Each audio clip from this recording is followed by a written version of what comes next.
எல்லாரையும் கூப்பிட்டு வாங்கோம். இப்ப ஒரு சந்தோஷமா இருக்கும். நிறைய விஷயங்கள் சொல்ல சொன்னால் சிரவணப்படக்கூடிய பக்தார்கள் அதிகமா இருக்கும் பொழுதும் அவளுடைய அந்த லோடிங் சொல்லுவோம், மண்டியாட்டுவான், பாராட்டுவான். காலம்பர வருஷங்கள் ஜெயந்தி சொல்லி கல்பக்கூடி இருக்கிறது, ருத்ரஜபம் சுத்தாரை பாராயணம் இருக்கிறது, சாயங்காலம் 5க்கு ஒரு உபனிஷத் பாராயணம் இருக்கிறது. அதில் எல்லாரும் கலந்து கொண்டு 2ஆம் தேதி ஏகாதச பாராயணம் ஆதிசங்கர் பக்தர்களுக்கு அபிஷேக ஆராதனைகள் இருக்கு, முடிஞ்சு பிரசாத விநியோகம் இருக்கு. அன்னைக்கு சாயங்காலம் குருநாதர் ஆதிசங்கர் பக்தர் திருவிதி விழா வர இருக்கின்றார். கைலாச வாத்தியத்தோடு எல்லா வைபவம் கலந்து கொள்வார் போட்டுக்கின்றேன். இவ்வளவு இந்த மேடை உபன்யாசகர் ஸ்ரீராம் சாஸ்திரி அவர்கள் சத்குருநாத் முருகானந்தி.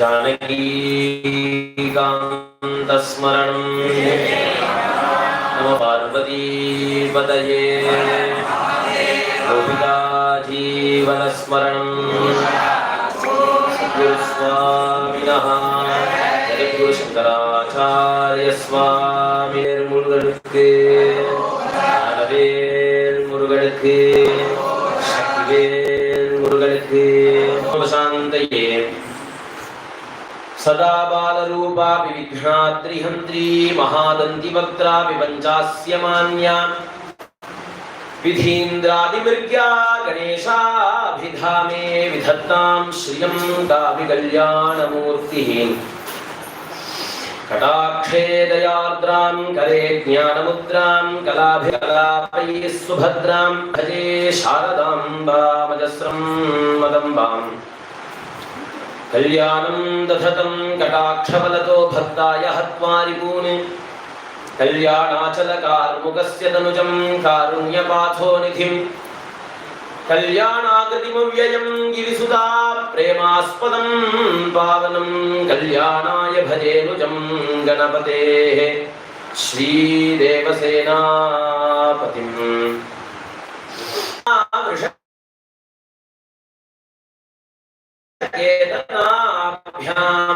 नमो नमः शंकर पार्वतीभ्यां पार्वती परमेश्वरौ परमपत्तौ प्राञ्चौ जायापतीस्तु सकुङ्कुम विलेपना मलिकचुम्बिकस्तूरिकां समन्दहसिते क्षणां सशरचापपाशाङ्कुशाम् अशेषजनमोहिनी वरुणमाल्यभूषां परां जपा कुसुमभासुरां जपविधौ स्मरेदम्बिकां समरविजयकोटि साधकानन्दधाटी मृदुगुणपरिपेटी मुख्यतादम्बवाटी मुनिनुतपरिपाटी मोहिताजाण्डकोटी परमशिववधूटी पातु मां कामकोटी वाणिग्रहे पर्वतराजपुत्र्याः पादाम्बुजं सरोरुहाभ्याम् अस्मानमारोपयतस्मरारेर्मन् विश्वं दर्पणदृश्यमाननगरी तुल्यं निजान्तर्गतं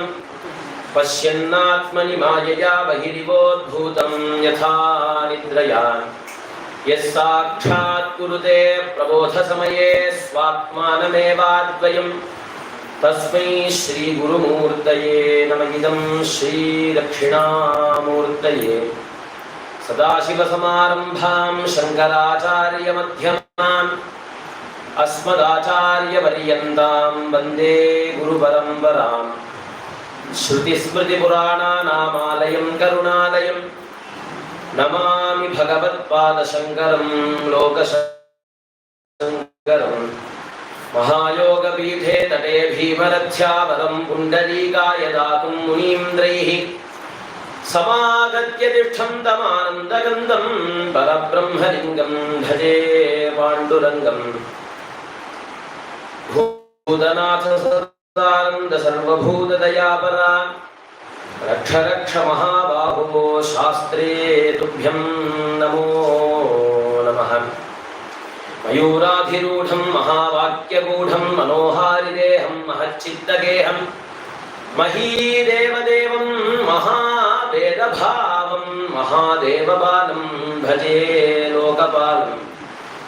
इहायाहि वत्सेति हस्तान् प्रसार्याह्वयत्यादरात् शङ्करे मातुरङ्गात् समुत्पत्यदातं श्रयन्तं मुरुगनुक्कु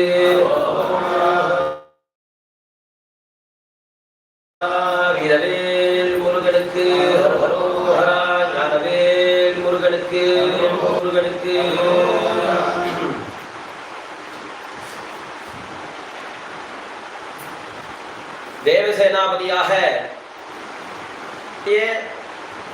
தமிழகத்துக்கு எந்த அளவுக்கு பரமேஸ்வரனும் அம்பாளும் பிள்ளையாரும் மாத்தி மாத்தி மாத்தி மாத்தி ஒத்தருக்கொத்தர் நாங்க இந்தூர்காரான்னு சொல்லிட்டே கூட கூட பழகினாலோ அதை காட்டிலும் ஒரு படி மேலையாவது இந்த பூமியில பழகிடணும் அப்படின்னு ஆசைப்பட்டு வந்து நம்மளுடைய பூமியில பழகி நின்று மனுஷாலா பேசி உறவாடின தெய்வமாக இருக்கக்கூடியதான முருகப்பெருமான அனுபவிக்கலாம் அப்படின்னு சொல்லிட்டு நம்ம தீர்மானம் பண்ணியிருக்கோம். அதுவும் ஒரு விஷயம் பண்றோம் அப்படின்னாக்க தர்மகர்மாக இருக்கட்டும், விதிக்கப்பட்டதாகவும் இருந்தாலும் நித்தியம் நைமித்திகம் காவியம் எந்த மாதிரியான ஒரு கர்மாவாக இருந்தாலும் அதை ஆரம்பிக்கும் போது தேசமும் காலமும் அவசியம் பார்க்கணும். அதையும் அப்படின்னு சொல்லும்படியாக சங்கல்பம்னு ஒண்ணு பண்ணிக்கிறோம். அப்பா நான் இந்த பாரத தேசத்துல இருக்கேன் அப்படின்னு ஆரம்பிச்சு சுப தினத்துல நான் பண்றேன், பிரம்மாக்கு இத்தனாவது வயசு ஆயிட்டு இருக்கு, அதுல இந்த மன்வந்திரங்கள் நடந்துட்டு இருக்குன்னு சொல்லி காலத்தை சொல்லி அதுக்கப்புறமாக அன்னைக்கு என்ன உண்டோ விசேஷமாக தினம் மாறக்கூடியது.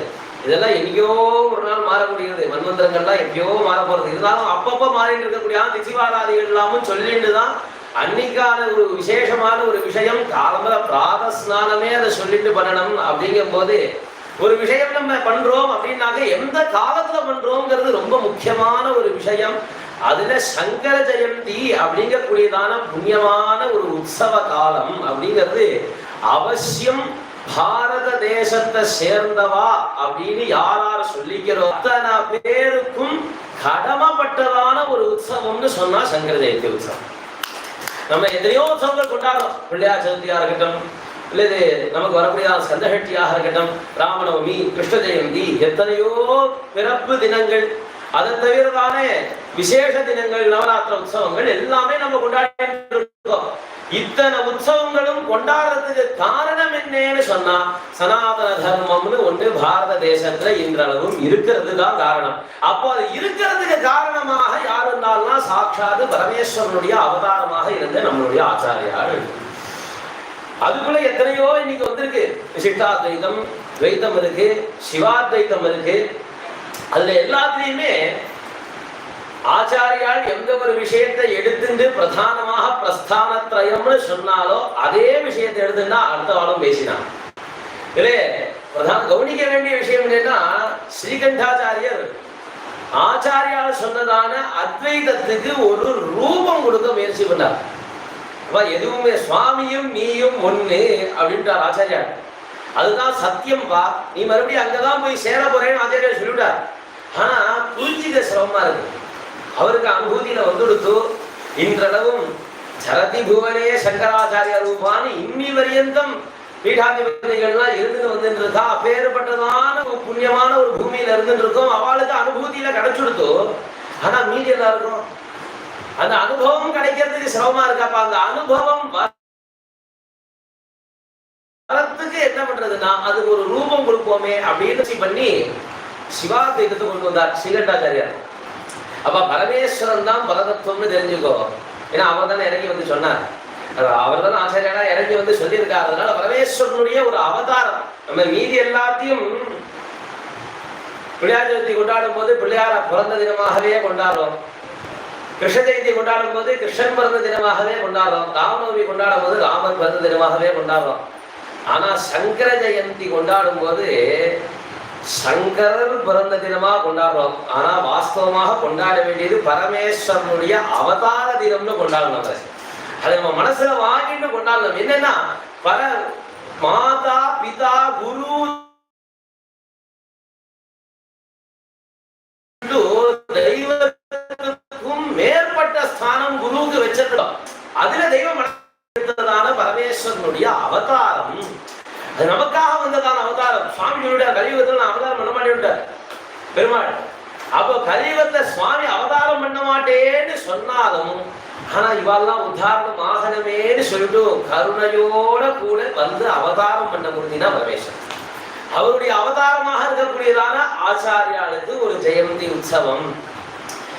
அதுவும் ஒவ்வொரு ஆர்தனைக்குமே பண்ண வேண்டிய கடமைப்பட்டிருக்கோம். நம்ம ஒவ்வொரு திருவாதிரைக்கும் அல்லது ஒவ்வொரு சுக்ல பஞ்சமிக்கும், ஏன்னா சங்கர ஜெயந்தி அப்படிங்கிறது சுக்ல பஞ்சமியை பிரதானமாக கொண்டு நடக்கக்கூடியதான ஒரு உற்சவம்.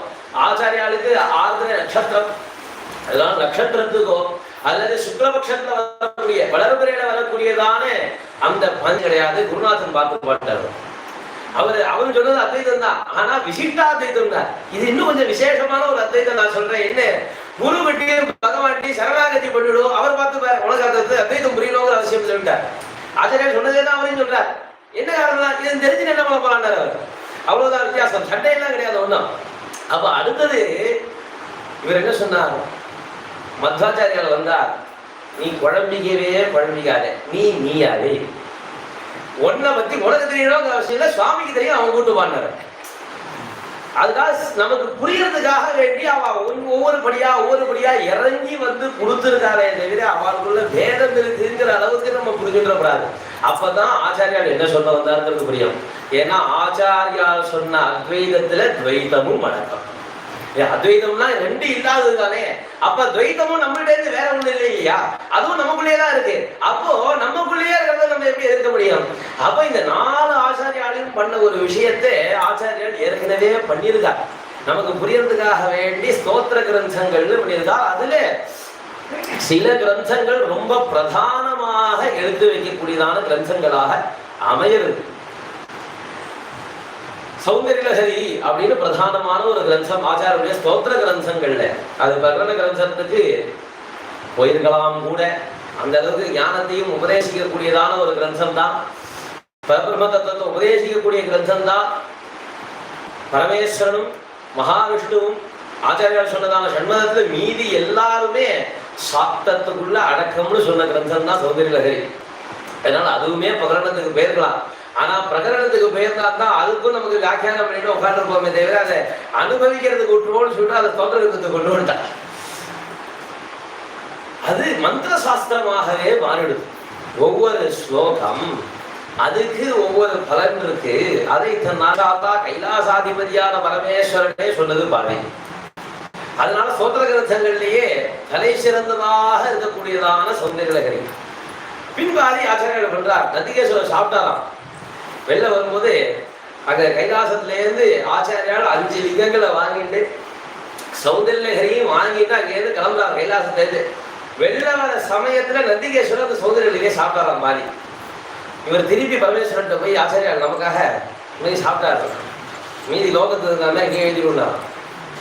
ஏன்னா அம்பால உபாசனை பண்றது அப்படின்னு ஆரம்பிச்சுட்டோமையானா முழுசா யார் புரிஞ்சுட்டு இருக்காளோ அவ சொல்லி கேட்கணும்.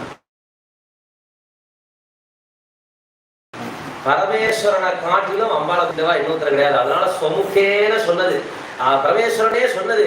நான் சொன்னேனே நீ சொன்னேனே ரெண்டு ஒண்ணுதான், நீ மேல எழுதிக்கோ மீதியே அப்படின்ட்டா பரமேஸ்வரன். அப்படி வந்ததான கிரந்தம் சௌந்தர்யலஹரி. அதனால ஸ்தோத்திர கிரந்தங்கள்ல பிரதானமாக எண்ணக்கூடியதாக சௌந்தர்யலஹரி இருந்தது. அடுத்தது எது பிரதானம் அப்படின்னு பார்த்தோமையானா சுப்பிரமணிய புஜங்கம். என்னன்னா மீதி எந்த கிரந்தத்திலையும் ஆச்சாரியால் தனக்குன்னு ஒரு பிரார்த்தனை வச்சாருன்னு இல்லவே இல்லை, இன்க்ளூடிங் சௌந்தர்யலஹரி. சௌந்தர்யலஹரியிலையும் ஆச்சாரியா எனக்கு இது நடக்கணும் அப்படின்னு சொன்னதே இல்லை. ஆனா சுப்பிரமணிய புஜங்கத்துல தான் ஆரம்பத்துல மே ஸ்ரீர் விதத்தாம் அப்படின்னு சொல்லி எனக்கு நல்லதாக இருக்கக்கூடியதான மங்களங்கள் ஏற்படட்டும்னு ஆரம்பிச்ச கிரந்தம் சுப்பிரமணிய புஜங்கம். அதனால நம்மளை போல இருக்கிறவாளுக்குன்னே எழுதினது சுப்பிரமணிய புஜங்கம். மீதி எதிலையும் இந்த படிக்கிறவாளுக்கு விட்டார். யாரெல்லாம் இதை காலம்பரம் படிக்கிறாளோ, யார் தினம் 3 வேளை படிக்கிறாளோ, யார் தினம் படிக்கிறாளோ, இப்படிலாம் பல சொல்லி சொல்லியிருக்கார். பல ஸ்தோத்திரங்கள்ல ஸ்தோத்திர கடைசியில பல சொல்லி சொல்றது ஆச்சாரியனுக்கு வழக்கமாகவே இருந்திருக்கு. பல ஸ்தோத்திரங்கள் பண்ணியிருக்கார்.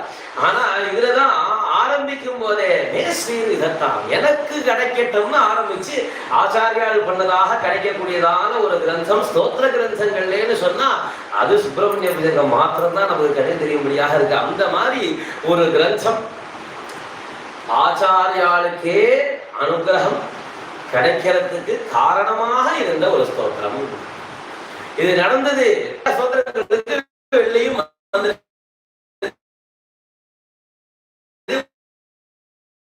பல மகான்கள் வாய் விட்டு அப்பா கட்வாங்கன்னு வந்திருந்தான். ஒரு முகூர்த்த காலத்திலேயே அவனால யார் உதாரணம்னா ஆச்சாரியாலே ஒரு உதாரணம். அவருக்கு இது நல்லது நடந்தது. நிறைய பண்ணார் ஆச்சாரியால். அது இந்த ஸ்தாபிச்சுட்டே வந்தார். அப்போ ஒரு வித்வான் அப்படின்னு சொன்னாலே சில நேரத்துல பார்த்தோம்னா சில சாஸ்திரமான சர்ச்சைகள் எல்லாம் நடக்கும் போது இவா எல்லாரும் ஒண்ணு சேர்ந்து பேசி ஒரு தீர்மானத்தை சொல்லவே மாட்டாளா, இப்படிதான் பேசிட்டே இருப்பாதான் நமக்கே தோணி போயிடும். ஒரு உத்தராயண புண்ணிய காலம் வருது, அதுல ஒரு சந்தேகம் வருது, இல்ல கிரகண காலம் வருது, அதுல ஒரு சந்தேகம் வருது. சொன்னா விசாரம் பண்ணிட்டே இருக்காரு. யாராவது ஒருத்தரா ஒரு தீர்மானத்தை சொன்னா என்ன அப்படின்னு சொன்னா அது சாத்தியப்படாத ஒரு விஷயம். தர்மசாஸ்திரம் தர்ம சூக்ஷ்மம் அப்படிங்கிறது. பரமஹம்சர் இருந்தார், ஆச்சாரியுடைய பரம்பரையில வந்தவா, காமகோடி பீடாதிபதியுடைய சிஷ்யர் நெரூர் சதாசிவ பிரம்மேந்திராள். கையை வெட்ட சொல்லிட்டார் ராஜா, கையை வெட்டி எடுத்து விட்டார். அவர் என்னடா பண்ணார், அவர் நடந்து போயிட்டே இருக்காரு. கையை வெட்டார், கையை வச்சுட்டு எடுத்தார், ஒட்டிட்டார், போயிட்டார் ஒரு பாட்டுல. இப்போ கொஞ்ச வருஷம் முன்னாடி பறிக்கும் போது எந்த விதமான சலனமும் இல்லை. அதுதான் மகான். பேர் ரூபா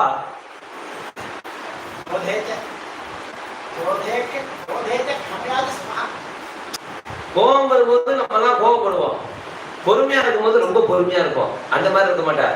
கோபப்படும் போது எப்படி இருந்தாலும் பொறுமை வரும்போது அதே மாதிரி இருப்பார்.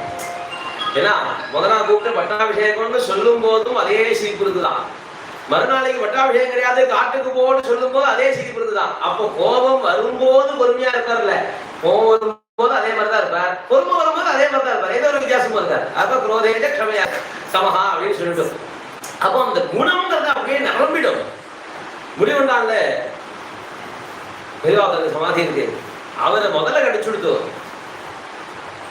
முதல்ல கடிச்சதுக்கு எடுத்து அந்த புண்ணுல ஊத்தணுமா. முதல்ல கடிச்ச இடத்துல இதுதான் இந்த வைத்தியம். எடுத்துட்டு வந்துட்டா என்ன பண்ண முறை என்னது இல்ல முதல்ல கடிச்சதுக்கு வைத்தியம் என்னது இந்த மாதிரி கொதிக்க வச்சது சூடோட ஊத்தணுமா ஊத்தே அப்படின்னு. உண்மையில இவன் ஊத்துறா, எந்த விதமான செலவும் இல்லாம ஒரு உட்கார்ந்து இருந்திருக்காரு. அப்போ ஆச்சாரிய பரம்பரையில வந்த மகான்களுக்கே இந்த மாதிரி ஒரு தத்துவம் தெரிஞ்சு அந்த அனுபவம் கிடைச்சுடுத்து ஆச்சாரியோட அத்வைதத்தை சித்தாந்தத்தை புரிஞ்சின்ற அனுபூதிக்கே வியாடுதுன்னு சொன்னா அந்த அனுபூதியை கொடுத்தவர் எப்படி இருந்திருப்பார். அதனால அவருக்கு இதனால ஒரு எந்த விதமான சிந்தனையுமே இல்லை. இந்த மாதிரி ஒரு ரோகம் வந்துருதே, ஆகாரம் சமப்படுறோமே, எந்த விதமான சிந்தனையும் இல்லை. அவர் வாழ்க்கை ரெண்டே பார்த்து கோகர்ண கஷேத்திரத்துக்கு வந்தார், திக்விஜயம் பண்ணிட்டே. அப்படி வரும்போது சிஷ்யால் எல்லாரும் பிரார்த்தனை பண்ணிக்கிறார், உங்களுக்கு ஒண்ணு சிரமமாக இல்லை, ஆனா எங்களுக்கு பார்க்க முடியல, எங்களால சிரமமா இருக்கு. குருவுக்கு அந்த மாதிரி தன்மை இருக்கணும், சிஷ்யாளுக்கு இந்த மாதிரி தன்மை இருக்கணும். குருவுக்கு தேகாபிமானம் இருக்கவே கூடாது, ஆனா குருவனுடைய தேகத்துல அபிமானம் சிஷ்யாளுக்கு இருக்கணும். அவளை பாதுகாக்க வேண்டிய கடமை சிஷ்யாளுக்கு இருக்கு. இன்றளவும் நம்ம பூஜிக்க வேண்டியவான்னு சொன்னா இத்தனை ஆச்சாரியர்கள் எடுத்து வச்சுட்டு இருக்கோம் இல்லையா. சதாசிவ சமாரம்பம் சங்கராச்சாரியம் அஸ்மதாச்சாரிய வரியந்தாம இன்றளவும் இருக்கக்கூடிய குருநாசர் அத்தனை பேரையும் நம்ம ஏன் இடைவிடாம இப்படி நம்ம காத்துட்டு வரணும்னு சொன்னா நம்மளுடைய கடமை, அது சிஷ்யனுக்கு உண்டான கடமை. அதனால அவள்லாம் வந்து சொன்னா உங்களுக்கு சேவனா எங்களுக்கு அதுக்கு சிகிச்சை பண்ண வேண்டிய அவசியம் இருக்கு இல்லையா, பண்ணணும் இல்லையா, அதுக்கு என்ன சிகிச்சை ஒண்ணு இருக்கக்கூடியதான திருச்செந்தூர்ல போய் முருகனே ஸ்தோத்திரம் பண்ணிட்டு அங்க இருக்கான் செந்தில் ஆண்டவன் அப்படின்னு சொல்லிட்டு ஒருத்தன் என் பையன், அவனை போய் நீ ஸ்தோத்திரம் பண்ணியானா இந்த வியாதியானது குணம் அப்படின்னு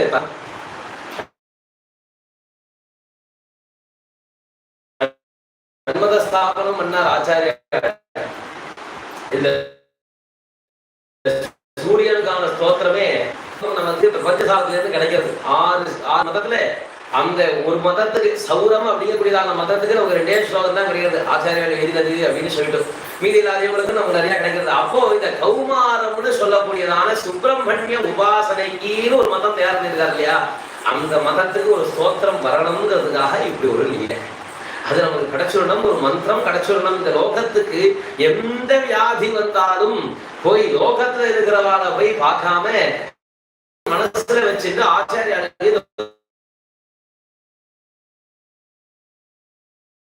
உபதேசம் திருச்செந்தூர்ல போய் முருகனுக்கு தெரியாமல்லாம் இல்லை. அப்ப இந்த சுப்பிரமணிய பூஜை கிடைக்கணும், அவ்வளவுதான். அவருக்கு காரணம் லீலேங்கிறத நம்ம இதுலேருந்தே புரிஞ்சுக்க வேண்டியதா இருக்கு. அங்கேருந்து வரத்துக்கு பரகாய பிரவேசம் பண்ண தெரிஞ்சவருக்கு இது வேண்டாம்னு ஒதுக்கி கூட தெரியுமே, வேண்டாமே இந்த சரீரத்துக்கு தான் இந்த சரீரத்துக்கு தான் ரோகம் பண்ணியிருக்கான், ஆத்மாவுக்கு ரோகம் வரவே வராது இல்லையா? நைனம் சிந்தந்தி சஸ்திராணி நைனம் தஹ சோஷயதி மாருதா சுவாமி சொன்ன மாதிரி அவ சஸ்திரத்தினால அடிக்க விடாத ஆத்மா. நைனம் சிந்தந்தி சஸ்திரா நைனம் தாதி பாவகா நெருப்புனால எரிக்கவே முடியாதது, ஒரு ஜலத்தினால அதை போய் நினைக்கவும் முடியாது, காத்துனால காய வைக்கவும் முடியாது. அந்த மாதிரி இருக்கக்கூடியதான் இந்த சரீரத்துக்கு தானே அவன் அந்த ஆவியாரகமான காரியத்தை பண்ணியிருக்காங்க. அப்ப இந்த சரீரத்தை விட்டுட்டு போயிடலாமேன்னு ஒரு நிமிஷம் யோசிக்கலாம். ஆனா நமக்கு ஆச்சாரியாள்ங்கிறது அந்த ரூபம் நமக்கு கிடைக்காம போயிருக்கோம். அப்ப அந்த ரூபத்தோடையே இருக்கணும், அதை நமக்கு கௌமாரத்தையும் உபதேசம் பண்ணணும். இப்படியாகப்பட்டதான ஒரு மந்திரம், அடுத்தவன் ஒரு மந்திரத்தை நமக்கு ஏவரான்னு சொன்னாக்க நம்மளும் அதே மாதிரி மந்திரத்தை தேடி போய் நான் உன்னை அடிக்கிறேன்னு கிளம்பாம நம்மளுடைய சத்வகுணம் நம்மளை விட்டு கொஞ்சம் கூட நழுவாம இருக்கிறதுக்கான வழியை ஆச்சாரியால் பண்ணிக்கிறார். அதான் நம்ம அடிக்கிறான்னா திருப்பி அடிக்கணும், வாஸ்தவம் தான். எப்படி அடிக்கணும்? நம்ம கடமையை இன்னும் கொஞ்சம் ஜாஸ்தியா பண்ண ஆரம்பிக்கணும். ஆனா அடி விடுங்க, நம்ம அடிக்கவே கிடையாது. அது எல்லா விதமான தர்மங்களையும் எதுக்கு சொல்லப்படுதுன்னா தற்காப்புக்களை தான், தன்னை காப்பாத்திக்கிறது தான் அத்தனை தர்மங்களுமே. புண்ணியமோ பாபமோ வேற ஒருத்தருக்காக போகுது, நம்ம பண்ற புண்ணியம் நமக்கேதான், சந்தேகமே கிடையாது. ஒரு புஷ்பத்தை பறித்து சுவாமிக்கு போட்டோமே ஆனா அந்த பலன் இன்னும் ஒருத்தருக்கு கண்டிப்பா போகிறது கிடையாது. நமக்குத்தான் நமக்கு ஒருத்தர் தேவைப்படுறாருன்னா அதை அவர் சுவாமி பார்த்துப்பார் இல்லையா? அந்த யார் தன்னை ஸ்தோத்திரம் பண்றாலோ துதிக்கும் அடி அவருக்கு ஒருவர் கெடுக்க நினைக்கும் அவர் குலத்தை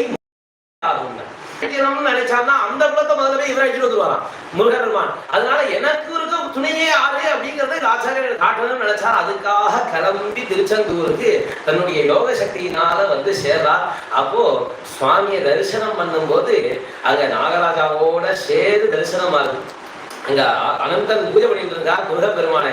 அதை பார்த்ததுமே சுவாமி சூச்சனை பண்றார் அப்படின்னு தெரிஞ்சுட்டு புஜங்கம் அப்படிங்கக்கூடியதான விருத்தத்திலேயே ஸ்தோத்திரம் பண்ண ஆரம்பிக்கிறார். புஜங்கம் அப்படின்னா பாம்புன்னு அர்த்தம். தன்னுடைய தோல்னாலேயே அது நடக்கக்கூடியதான ஒரு வஸ்து, அதையே அங்கமாக கொண்டு அப்படியே இருக்கக்கூடியதான ஒரு வஸ்து, அதுக்கு புஜங்கம். ஆச்சாரியாளுக்கு இந்த விருத்தத்து மேல ரொம்ப ஒரு அபிமானம் உண்டு. கிட்டத்தட்ட எல்லா தெய்வத்துக்குமே எழுதி வச்சுட்டார். கணேச புஜங்கம், சுப்பிரமணிய புஜங்கம், சாரதா புஜங்கம், சிவ புஜங்கம், விஷ்ணு புஜங்கம், பவானி புஜங்கம், ராம புஜங்கம், அத்தனை எழுதிட்டார். அந்த புஜங்கத்து மேல ஆச்சாரியாளுக்கு ஒரு தனி பிரீத்தி இருந்திருக்குங்கிறது நமக்கு நன்னா தெரியுது. இதுல புஜங்க ஸ்தோத்திரங்கள் எல்லாத்தையும் வரிசையா சொல்லி பார்த்தேனே, ஆனா அந்த புஜங்க ஸ்தோத்திரம் தான் அந்த மதத்துக்கு எழுதப்பட்ட கிரந்தம்னு நமக்கு தெரிய வரும். மீதி இருக்கக்கூடியதான சிவானந்த லகரி இருக்கு, ஆனந்த லகரி இருக்கு, சௌந்தர லகரி இருக்கு, இதெல்லாம் அந்த மதத்துக்கு எழுதப்பட்டதான விஷயமா? அந்த ஷண்மதத்துல ஒவ்வொரு மதத்துக்கு ஒரு தெய்வம் இருக்கு இல்லையா? அதுக்கான விஷயமான பார்த்தோமே ஆனா கொஞ்சம் சந்தேகமா இருக்கா. புஜங்கத்தை பார்த்தோமே ஆனா தெளிவா தெரியும். என்னன்னா இந்த தெய்வத்து மேலையும் அதே மாதிரி வச்சிருப்பார். இங்க மயூரம் சமாதிஷ்ய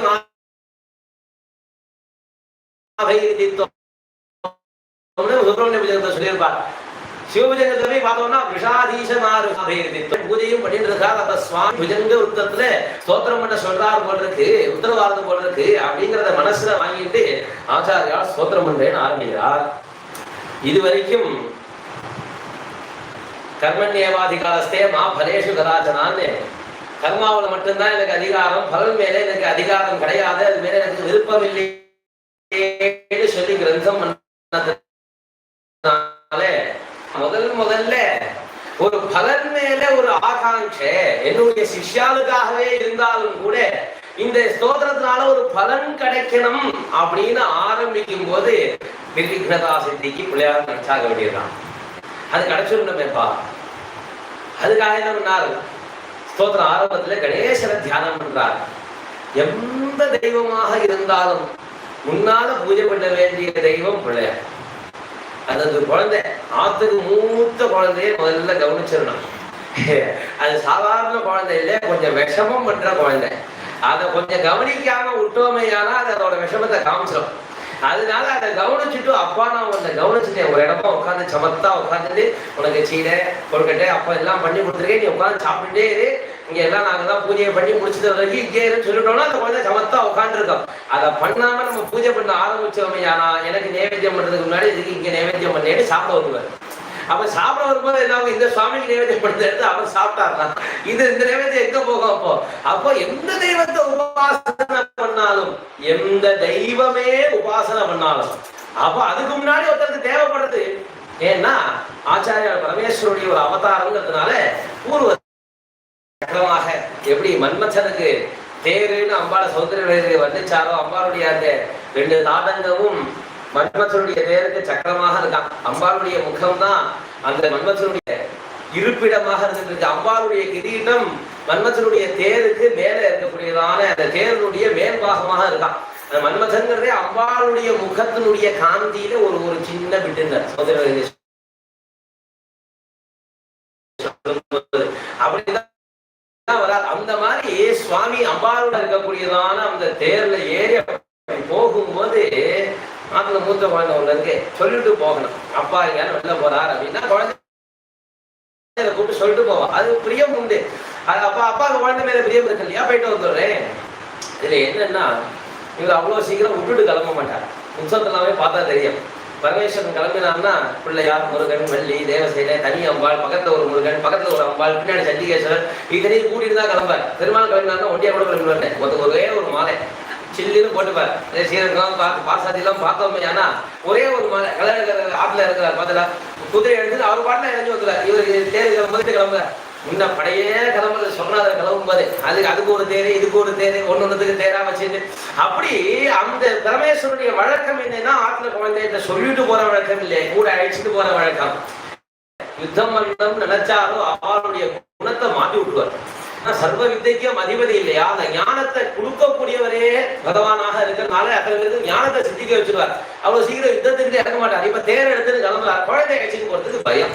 வாஸ்தவமாக யுத்தகலத்துக்கு போறோம், குழந்தைக்கு ஏதாவது ஆயிடுச்சுன்னா என்ன பண்றது அப்படின்னு சொல்லிட்டு இவர் அழைச்சிட்டு போகாம இருக்கலாம்னு சொல்லாம கிளம்பிட்டாராம். பிள்ளையாருக்கு கோபம். என்னம்மா சொல்லாம கிளம்பா? அம்மா கேட்டு போயிருக்கு. அப்பா எங்க அம்பாள் தான் மாட்டி விட்டுருக்கலாம். இல்ல அங்க போயிருக்காரு அப்பா.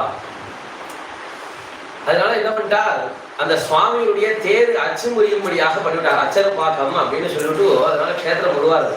அந்த அச்சு முறிஞ்சு கீழே விழுந்துருத்தோம். அதுக்கப்புறம் தான் சுவாமி யோஜனை பண்ணிட்டார், என்ன பண்ணோம், என்ன பண்ண வேண்டியிருக்கு, நமக்கு ஏன் டைம் கிடைக்கிறதுக்கு இப்படி ஒண்ணு வருது அப்படின்னு நினைக்கும் போது பிள்ளையார பூஜை பண்ணுவோம். அந்த அச்சரப்பாக்கத்துல கீழே இறங்கி பிள்ளையாருக்கு ஒரு பூஜையை பண்ணிவிட்டு, அப்பா வந்துடுறேன் சீக்கிரம், அப்பா இங்கேதான் பக்கத்துல தான் போறேன், சீக்கிரம் வந்துடுவேன், ஒன்றும் பெரிய அங்க சண்டையெல்லாம் கிடையாது, அங்க போய் சிரிச்சா போறோம், மொத்தமும் அங்க நகரம் அவர் சிரிப்புனாலதான் ஜெயிக்கிறார். அவருடைய ஹாஸ்யத்தினாலதான், அவருடைய ஹாசத்தினாலதான் மொத்த சம்பாதமும் நடக்கிறது. அதனால அப்பா சிரிக்கதான்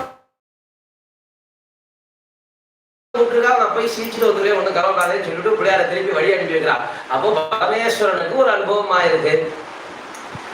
அர்த்தாங்கினியாக இருக்கக்கூடியதான தேவி அசுராரோட சேர்ந்து யுத்தம் பண்ணும் போது எதிர்த்தரப்புல இருக்கக்கூடிய கூட்டம் விக்ன யந்திரம்னு சொல்லிட்டு ஒரு யந்திரத்தை பிரயோகம் பண்ணிவிடுறது. இவா என்னென்னவோ தைரியமா யுத்தம் பண்ணிட்டே இருந்தவா அத்தனை கூட்டம், டாகினி சாகினி எல்லாரும் இருக்கா அந்த கூட்டத்துல. பிராமி, மாகேஸ்வரி, வைஷ்ணவி, கௌமாரி சமஸ்த சக்திகளும் யுத்த காலத்துல இருக்கு. இது துஷ்டனுக்கு இந்த ஞானம் வந்தா பரவாயில்ல. துஷ்டன் நம்ம நடிச்சிட்டு இருக்கும் போது நல்ல வாழ்க்கை இந்த மாதிரி என்ன வந்ததுன்னு சொன்னா, நல்லவாளா இருக்கிறவா அடிச்சான்னு சொன்னா திருப்பி அடிக்க இறங்கணும். அதுதான் நல்லதை காப்பாத்துறதுக்கு அடிக்கிறது. ராமன் தப்பு பண்ணான்னு சொன்ன அது தர்மத்துக்காக இருக்குமேயானால் யுத்தம் பண்ணியே ஆகணும். அது நம்ம பாரத தேசத்தினுடைய இயல்பாகவே இருக்கு இன்றளவும் கூட. அப்போ அந்த யுத்தம் ரொம்ப பிரதானமான விஷயம். அப்ப யுத்தம் காலத்துல திடீர்னு ஞானம் வந்ததுன்னா சொன்னா வேண்டாமே போருமே, இதோ நிறுத்திப்போமே, தூக்கம் வரா மாதிரி இருக்கு. யுத்த காலத்துல தூக்கமா? சீதா மாதிரி அஸ்திரம் போட்டுதான் குத்தின்னு இருக்கு, ரத்தம் ஓடிட்டு இருக்கு. அப்படியே பாலெல்லாம் நிற்கிறா, சண்டை முண்டல வதம் பண்ணிட்டு சாமுண்டா தேவி நிற்கிறா, சிவனை தூதியாக கொண்ட சிவதூதின்னு பேர் வாங்கிட்டு இருக்கவா இருக்கா. அத்தனை பேருக்கும் ஆலசியம் வந்துருக்கும். போரும் யுத்தம் பண்ணி என்ன பண்ற ஒட்டாய விட்டு நிற்கிறா எல்லாரும். அம்பாளுக்கு என்னன்னே புரியல. அப்பதான் விக்னயந்திரம் போட்டா போன்றது. அதனால விக்னம் ஏற்படுறதுன்னு சொல்லிட்டு மகா கணேச நிர்விக்ன விக்ன பிரகதி சொல்லாம வந்துட்டோமே யுத்தம் பண்ணே சொல்லிட்டு அம்பாள் பிள்ளை தியானம் பண்ணதுமே அந்த இடத்துல கீழேந்து பூமியிலேருந்து பிள்ளையார் அப்படி வெளில வந்து அந்த விக்ன யந்திரத்தை ஒரு க்ஷணத்துல அப்படியே துவம்சம் பண்ணிட்டு எல்லாத்தையும் ரெடி பண்ணிட்டேன், இனிமே மேல யுத்தம் பண்ணேன் அப்படின்னா. அப்போ அர்த்தாங்கியா இருக்க அம்பாளுக்கும் ஒரு அனுபவம் ஆயிருக்கு. இன்னும் ஒரு படி மேல ஆச்சாரியால் யார ஸ்தோத்திரம் பண்றதுக்குன்னு இப்ப இறங்கினாரோ அவருக்கும் ஒரு அனுபவம் இருக்கு. வள்ளிய கல்யாணம் பண்ணிக்கணும்னு தீர்மானம் பண்ணியாச்சு, வந்துட்டார், மலைக்கு வந்துட்டார், வேஷம் இல்லாம நல்லா போட்டுட்டார். போயிட்டு இருக்கு நல்லா, அவ பேச இவர் பேச. ஆனா என்ன கல்யாணத்துக்கு மட்டும் கைப்பிடி வரல, அப்படியே இழுத்துட்டே இருக்கா. எங்க அப்பா வரட்டும், எங்க அப்பா வரட்டும், எங்க அப்பா வரட்டும். இவர் முருகப்பெருமானுக்கு அப்பா வரத்துக்கு முன்னாடி இவ சம்மதம் சொல்லணும், அப்பதான் அவ அப்பாட்ட பேச முடியும். இவ சம்மதம் இல்லாம எப்படி அவ அப்பாட்ட போய் பேசுறது? அப்போ இப்படி நிற்கும் போது மறந்து விட்ட அண்ணனையே நினைத்தான் மறு கணத்தினிலே. அடுத்த அந்த மறந்து போன அண்ணா ஒரு நிமிஷம் நினைச்சாராம். அவன் அன்பு கொண்ட அண்ணன், எவ்வளவு பெரிய அன்பு இருக்கும் பிள்ளையா இருக்கு. அதனால அண்ணன் நினைக்கல, மகிழ்ச்சியிலே திளைத்தான். அடுத்த க்ஷண நேரம் அப்படி ஒரு யானை ரூபத்தை எடுத்துன்னு வந்து அப்படி வள்ளியை கொஞ்சம் அப்படி பயமுத்தினா மாதிரி முத்தி அப்படி குமாரன் அந்த பக்கம் தள்ளி விட்டு அவ ரெண்டு பேரையும் சேர்த்து வச்சதுல ஒரு பெரிய பெருமை பிள்ளையார போய் சேரும். அப்போ முருகப்பெருமானுக்கும் அதுல ஒரு அனுபவம் இருக்கு. கொஞ்சம் இதெல்லாம் இந்த குடும்பத்துல இப்படிதான் மாத்தி மாத்தி இவாளையும் பூஜை பண்ணி பார்ப்போம் இருக்கு. கொஞ்சம் வெளில போய் பார்ப்போம்னா மகாவிஷ்ணுவுக்கும் அனுபவம் இருக்கு. மாமா அந்த பக்கம் தான், ஒரே குடும்பம் தான் இருந்தாலும் அடுத்து இன்னொரு விஷயம், இன்னொரு தலைமுறைக்கு போயாச்சு, அந்த பக்கம் போயா சொல்லி அம்மா வழிக்கு போயாச்சு. அவர் என்ன பண்ணார், சுவாமி கிட்ட இருந்து மெனக்கட்டுன்னு திருவெழிமலையில பூஜை பண்ணி 1000 தாமரையால் அர்ச்சனை பண்றேன்னு சங்கல்பம் எடுத்துட்டு நித்தியப்படி பூஜை பண்ணிட்டு வர லிங்க புராணத்துல சிவசஹஸ்ரநாமம் மகாவிஷ்ணு பண்ணது பெரியவா மகாபெரிவா எடுத்து லோகத்துல ஐக்கியம் வர்றதுக்காக நிறைய இதை ஸ்தோத்திரம் பண்ணணும் அப்படின்னு சொல்லி யுத்த காலத்துல இதை நிறைய மாதிரி இப்பயும் அவசியம் என்னைக்குமே யோஜனை பண்ணதே கிடையாதுன்னு பார்த்தோம். இருந்தாலும் யுத்தம்ங்கிறது என்னைக்காக இருந்தாலும் இரு தரப்புலையும் கொஞ்சம் சிரமத்தை கொடுக்கக்கூடிய ஒண்ணுதான். அதனால யுத்தம் நடக்காம இருந்தால் ஒரு பெரிய சந்தோஷம் தான். அதனால அவசியம் இந்த லிங்க புராணத்தோட சிவசஹஸ்ரநாமம் வாசிக்கிறதுனால யுத்தத்தை தடுத்து நிறுத்தது ஆரம்பிச்சார் பரமேஸ்வரன். ஒரு நாள் எண்ணிட்டு தான் உட்காருவார், 1000 தாமரை இருக்கா அப்படின்னு எண்ணிட்டு தான் உட்காருவார். யாரு? சர்வாந்தரியாமியா இருக்கக்கூடிய பெருமாள். அவர் எண்ணிட்டு தான் உட்காருவார் பூஜை பண்ணும் போது. அப்படி எண்ணும்போது 999 இன்னொரு ஒரு தாமரையை பறிச்சு வந்துட்டு ஏற்கனவே எண்ணிட்டு அவர்களே 999 இப்ப ஒண்ணு வச்சு 1000 தானே இருந்தாலும் சந்தேகம். திருப்பி ஒண்ணுல இருந்து என்றார், திருப்பி 999 திருப்பி ஒண்ணு எடுத்து பறிச்சு வந்து வச்சா, திருப்பி என்றா. இப்படியே போயிட்டே இருக்குது, பூஜை காலம் போயிட்டே இருக்கு. அதனால என்ன பண்ண, இதுக்கு மேல எண்ணி பிரயோஜனம் இல்ல, சஹஸ்ரநாமம் பண்ணி பார்த்துருவோம். பண்ணினா தெரிஞ்சிட போகுது 999 இருக்கா 1000 இருக்கா. அதாவது ஒரு நாம நானும் ஆஹா என்னன்னா கண்ணை எடுத்து வச்சுட்டார் சுவாமி. நேத்ரார்பணபுரீஸ்வரர் அப்படின்னு சொல்லிட்டு திருவெழிமலையிலே சுவாமி உற்சவமூர்த்திக்கு மாப்பிள்ள சுவாமின்னு பேரு. அங்க கல்யாணம் நடக்குது சுவாமிக்கு அம்பாளுக்கும். மதுரை மாதிரியே அங்கேயும் கல்யாண உற்சவம் நடந்ததான ஒரு ஊரு. அந்த சுவாமிக்கு மாப்பிள்ள சுவாமி கீழே சுவாமியுடைய கண்ணு இருக்கு, இன்னும் பெருமாளுடைய கண்ணு அந்த உற்சவமூர்த்தியில இருக்கும். அப்படி கமலக்கண்ணன்னு சுவாமிக்கு பேர் ஏற்படுறதுக்கு காரணமாக இருந்தது. அதுக்கப்புறம் தான் தாமரை கண்ணன் தான் சுவாமி. அந்த தாமரை கண்ணு தானே எல்லாம் எடுத்து வச்சுட்டாரா, ஏன்னா என் கண்ணு தாமரை மாதிரி நான் எடுத்து வச்சுடுறேன். அப்படி சமர்ப்பணம் பண்ணி என்னடா சக்கராயுதத்தை வாங்கிட்டார். இந்த அசுராலாம் ரொம்ப சிரமப்படுத்துறா, அவளை வம்சம் பண்றது எனக்கு சக்கராயுதம் வேணும், ரொம்ப சிரமப்பட்டு வாங்கிட்டார். அதை வாங்கினா மகாவிஷ்ணுவால கையாள முடியாது, ரொம்ப பெருசா கொடுத்துட்டார் பரமேஸ்வரன். எது கொடுத்தாலும் அவர் நிறைய கொடுப்பார், அவருக்கு சின்னதா கொடுத்து பழக்கமே கிடையாது. அதனால பெருசா கொடுத்துட்டார். மகாவிஷ்ணுக்கே பெருசா அதுதான் பார்த்தா எவ்வளவு பெருசா கொடுத்துருப்பாரு. அதனால இதனால யூஸ் பண்ண முடியல, கொஞ்சம் சின்னது பண்ணி கொடுக்கணும் அவ்வளவு சிரமப்பட்டு அவர்கிட்டயே திருப்பி பிரார்த்தனை பண்ணி அவர் சின்னது பண்ணி கொடுத்தார். அதை கையில எடுத்து இந்த பக்கம் திரும்பும் போது பக்கத்து இந்த பிள்ளை டப்புன்னு வாங்கி வாயில கொடுத்தாரு. இன்னும் பூசா எங்க அப்பா தானே கொடுத்தாரு கூட இங்க, நீங்க எதுக்கு வாயில வாயில கொடுத்துருப்பா வாயில போட்டுட்டே. அது வாயில போடுறது உள்ள போனா பரவாயில்ல, குழந்தை இங்க போய் நின்றுடுதோம். அது பெருமாளுக்கு என்னதான் இந்த ஆத்துல பழக்கம்னாலும் குழந்தைன்னு வரும்போது அம்மா பார்க்க மாட்டா, திட்ட ஆரம்பிச்சிருவா. அதனால சொந்த அண்ணாவை திட்டினான்னா எப்படி திட்டுவான்னு பெருமாளுக்கும் தெரியும். அதனால அம்பாள்கிட்ட அதுவும் படாரியே கத்தினா எப்படி இருக்கும், கத்தினாக்க பிடாரி மாதிரி கத்துறேன்பா, பிடாரியே வந்து கத்தினா எப்படி இருக்கும். அதுவும் தன்னுடைய குழந்தைக்காக வந்துக்கிறனால திட்ட கேட்க முடியாது காதால. அதனால கண்டிப்பா இந்த குழந்தை வாயிலே சக்கராயுதம் நல்லபடியா வெளில வரணுமேன்னு சொல்லிட்டு தோர்பீக்கரன் சொல்லி அந்த தலையில குட்டிட்டு கோபகர்ணம் போறத அபிநயம் பண்ணி பெருமாள் காட்ட அந்த சுவாமி சிரிச்சாராம் பிள்ளையார். அந்த சக்கரம் வந்து வெளில வந்து விழுந்தது. வாங்கிட்டு போய் ஒரே ஓட்டமா ஓடி போனதான். இனிமே இந்த ஆத்துக்கு வந்தேன் தான் சொல்லிட்டேன். வந்தேன்னா சக்கராயுதத்துக்கு கண்டிப்பா வரமாட்டேனே, வெறுந்ததான் வருவேன். கைலாசம் யுத்தம் பண்றதுக்கான வச்சு என்ன பண்ண போறேன் இல்லையா? அங்க வேணும்னாலும் தான் அங்க வந்தேன்னா பரமேஸ்வரத்துக்கு வரலாம், அவ்வளவுதான். அங்க சக்கராயுதத்துக்கு வேலை கிடையாது. அதனால அப்படி பெருமாளுக்கும் அனுபவம் இருக்கு. சண்மதம் அப்படின்னு சொன்னோமே, ஆனா அத்தனை பேருக்கும் பிள்ளையார் மேல ஒரு அனுபவம்னு ஒண்ணு இருக்கு. அதை உணர்கின்றவராக இருக்கிறதுனால ஹரிஹரா துவைதாத்மிகா சஸ்வதினு ஆசிரியர் வரமே கேட்டுருக்கார். ஹரியும் ஹரனும் வேற இல்லே ஒண்ணுங்கிற எண்ணத்தை எனக்கு கொடுத்துருன்னு. அப்ப பரமேஸ்வரன் தானாகவே இருக்கும்போது ஒரு அனுபவமா ரெண்டு அனுபவமா இருக்கும் போதே அப்பா நல்லபடியா காரிய முடியும் உன்னை ஸ்தோத்திரம் பண்ணிடுறேன்னு சொல்லிட்டு சதாபால ரூபா விவிக்னாத்ரிஹந்திரி மகாதந்தி வக்த்ரா விபஞ்சாஸ்யமான்யா விதீந்திராதி மிருக்யா கணேசாபிதாமே விதத்தாம் ஸ்ரீயம் காபி கல்யாணமூர்த்தி. சதாபால ரூபா, எப்போதும் குழந்தையாகவே இருக்கக்கூடியதான ஒரு ரூபத்தை வச்சிருந்திருக்கார் பிள்ளையார். என்ன காரணம்? பிள்ளை, அவர் பெரிய பிள்ளைதான். நம்ம மகாபரிவா காலத்துல ஜெயேந்திர பெரியவா பட்டம் ஏற்றுக்கும் போது அவருக்கு புது பெரியவா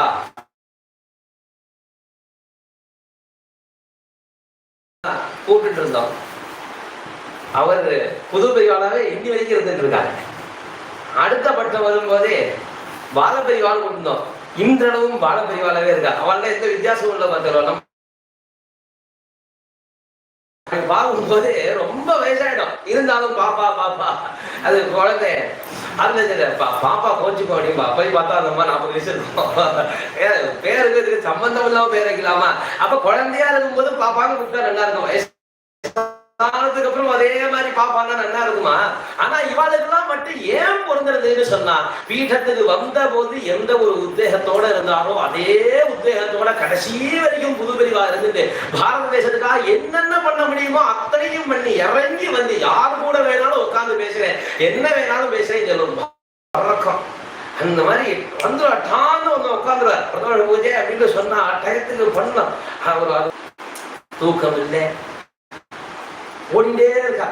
பூஜையும் அவரே பார்த்துட்டு, அனுகிரக பாஷனும் அவரே பார்த்துட்டு, இதுல வந்தவா ஒருத்தர் கூட என்ன கவனிகளேன்னு சொல்லாதபடிக்கு ஒவ்வொருத்தரையும் பார்த்து அந்த அளவுக்கு பண்றாருன்னா, அதனால இன்றளவும் பாலபெரிவான்னாலும் நமக்கு அது ஏத்துக்க தகுந்ததாக இருக்கு.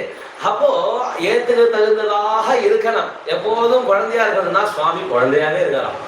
அவர் இது வரைக்கும் பிள்ளையார் அப்படின்னு சொன்னா யாராலும் ஒருத்தர் பார்த்துட்டு பிரம்மாண்டமா பிள்ளையார் பண்ணாலும் குழந்தையா தான் தெரியுது. அதுல ஒரு பிள்ளையார் சதுர்த்தி வந்த போதும் களிமண்ணில் பண்ணும்போது அது குழந்தையாட்டம் பார்த்து அதுக்கு ஒரு சின்ன பொம்மை படம் வச்சு விட்டு அதுக்கு ஒரு சாமரம் பண்ணி வேற எதுவும் சாமிக்காலும் பண்ணியிருக்கோம். நம்ம சுவாமிக்கு உபச்சாரம் பாடும்போது காட்டியிருக்கோமா?